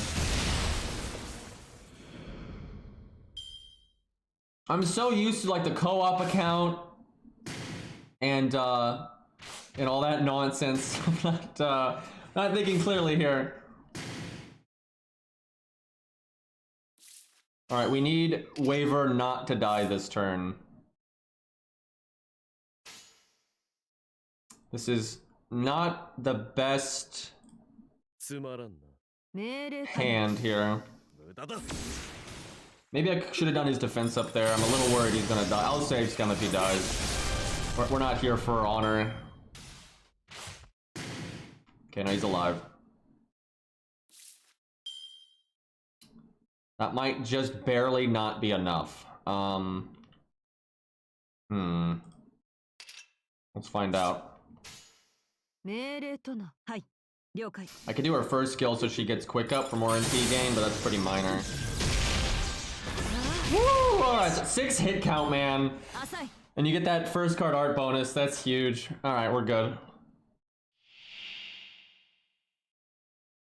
Now we want Waver to die this turn, and he should? I don't know though, he's got damage cut. And sometimes Richard is a big dumb. We still go with the buffs that we got though, I think. We'll save the attack up though. Great opening, that great hand. Fucking perfect, here we go. We don't have as many buffs as we could, but still, it should do pretty well. And we're not looking for the most damage in one turn, we're looking for like the most damage over a series of turns. It's kind of what we're gunning for here. With a pinch of burst, just cause. So just to remind everyone, we're doing half damage. So obviously the numbers aren't gonna be that big, but okay.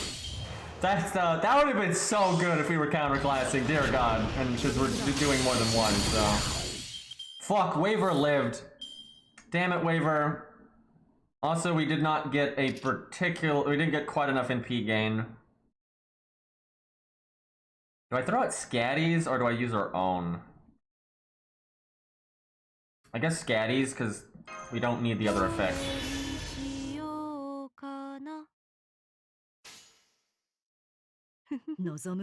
Okay, this turn sucked because Waver didn't die, but, you know, what are you gonna do? Yeah, we are, one-upping Medea, but if Medea had buffs, she could still get some okay damage, kind of. Richard, you need, you crit? I don't normally say this, but Richard, seriously, fuck! Come on! Why is Waver still alive? This sucks. I probably should have done the defense up. at least on those first 2 turns, and like maybe have cast it now, that probably would have been... 決着の時 This is really fucking us up here. な命令了解 Because we're not getting our させや backup value. もろいも We ろい wanted to have all, we wanted the buffs and both scatties at the same time. 浅い浅い So this is essentially a 3.6 million HP boss for her if it was any cavalry class, any cavalry class.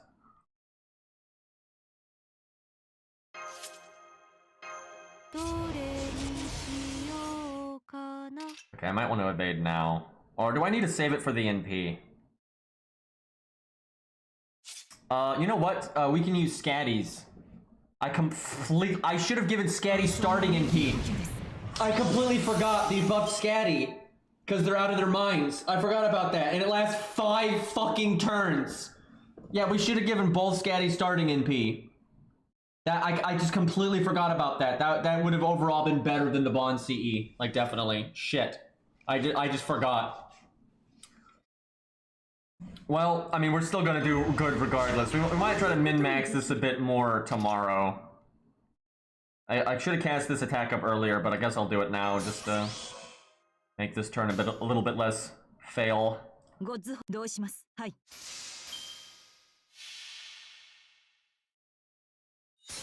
Yeah, them both having their NPs could be really powerful. The only issue is it keeps Waver alive, so maybe only on one of them. We'll see. I'll worry about it tomorrow. It's no rush. I wouldn't worry about it right now as well. Beautiful. Actually, even Chad, I can't believe I'm saying this. Even this boss doesn't have enough health. We're still not being pushed. We still have another NP. We have Scatty's buff still. I didn't even use the switch mystic code for God's sakes because I actually kind of forgot. And I could do Scatty's NP right there if I wanted to, but I think it's over now. Like I should have switched the other Scatty, I guess, but it's not gonna matter. I think we should win. I can even stun. The only way we don't win is if he triple buffs here or something stupid like that. Gotta be ready to Zete the app. Yeah, I might make a video of this just because it's kind of fun fighting a boss with that much HP and then just doing that much damage anyway. Oh, that's it. I think he's dead. Yep. Jeez, yeah, that wasn't min-maxed. That was not min-maxed. Yeah, that was basically 3.6 million health. And we did not do it quite perfectly. All right, boys, that felt pretty good. That was a pretty good ending for the stream, I think. And thank you everybody for hanging out, and thank you for all the subs, guys. I really do appreciate it. Like it's crazy, you know. This is how I make my living now, and it's wild. But thank you everybody. Tomorrow we'll do more FGO, and we'll probably work in some Dark Souls tomorrow too. Let's see. Maybe Sharkwado or someone is streaming now because he was hanging out. We could throw a raid his way. What do we got? We got Cadro. Oh yeah, Sharkwado. Here we go. We'll raid him and share the love. I wonder if he's going to make that Bazett account that he was talking about. That could be pretty funny. I kind of want to do it myself, but I'll have to. I don't know. Maybe I make an account and just keep it off to the side, and we'll do it later. Like I might do that. I'm not going to play it right now, but maybe I make an account just to unlock her and worry about it later. Anyway, thank you everybody. I will see you tomorrow. Take care.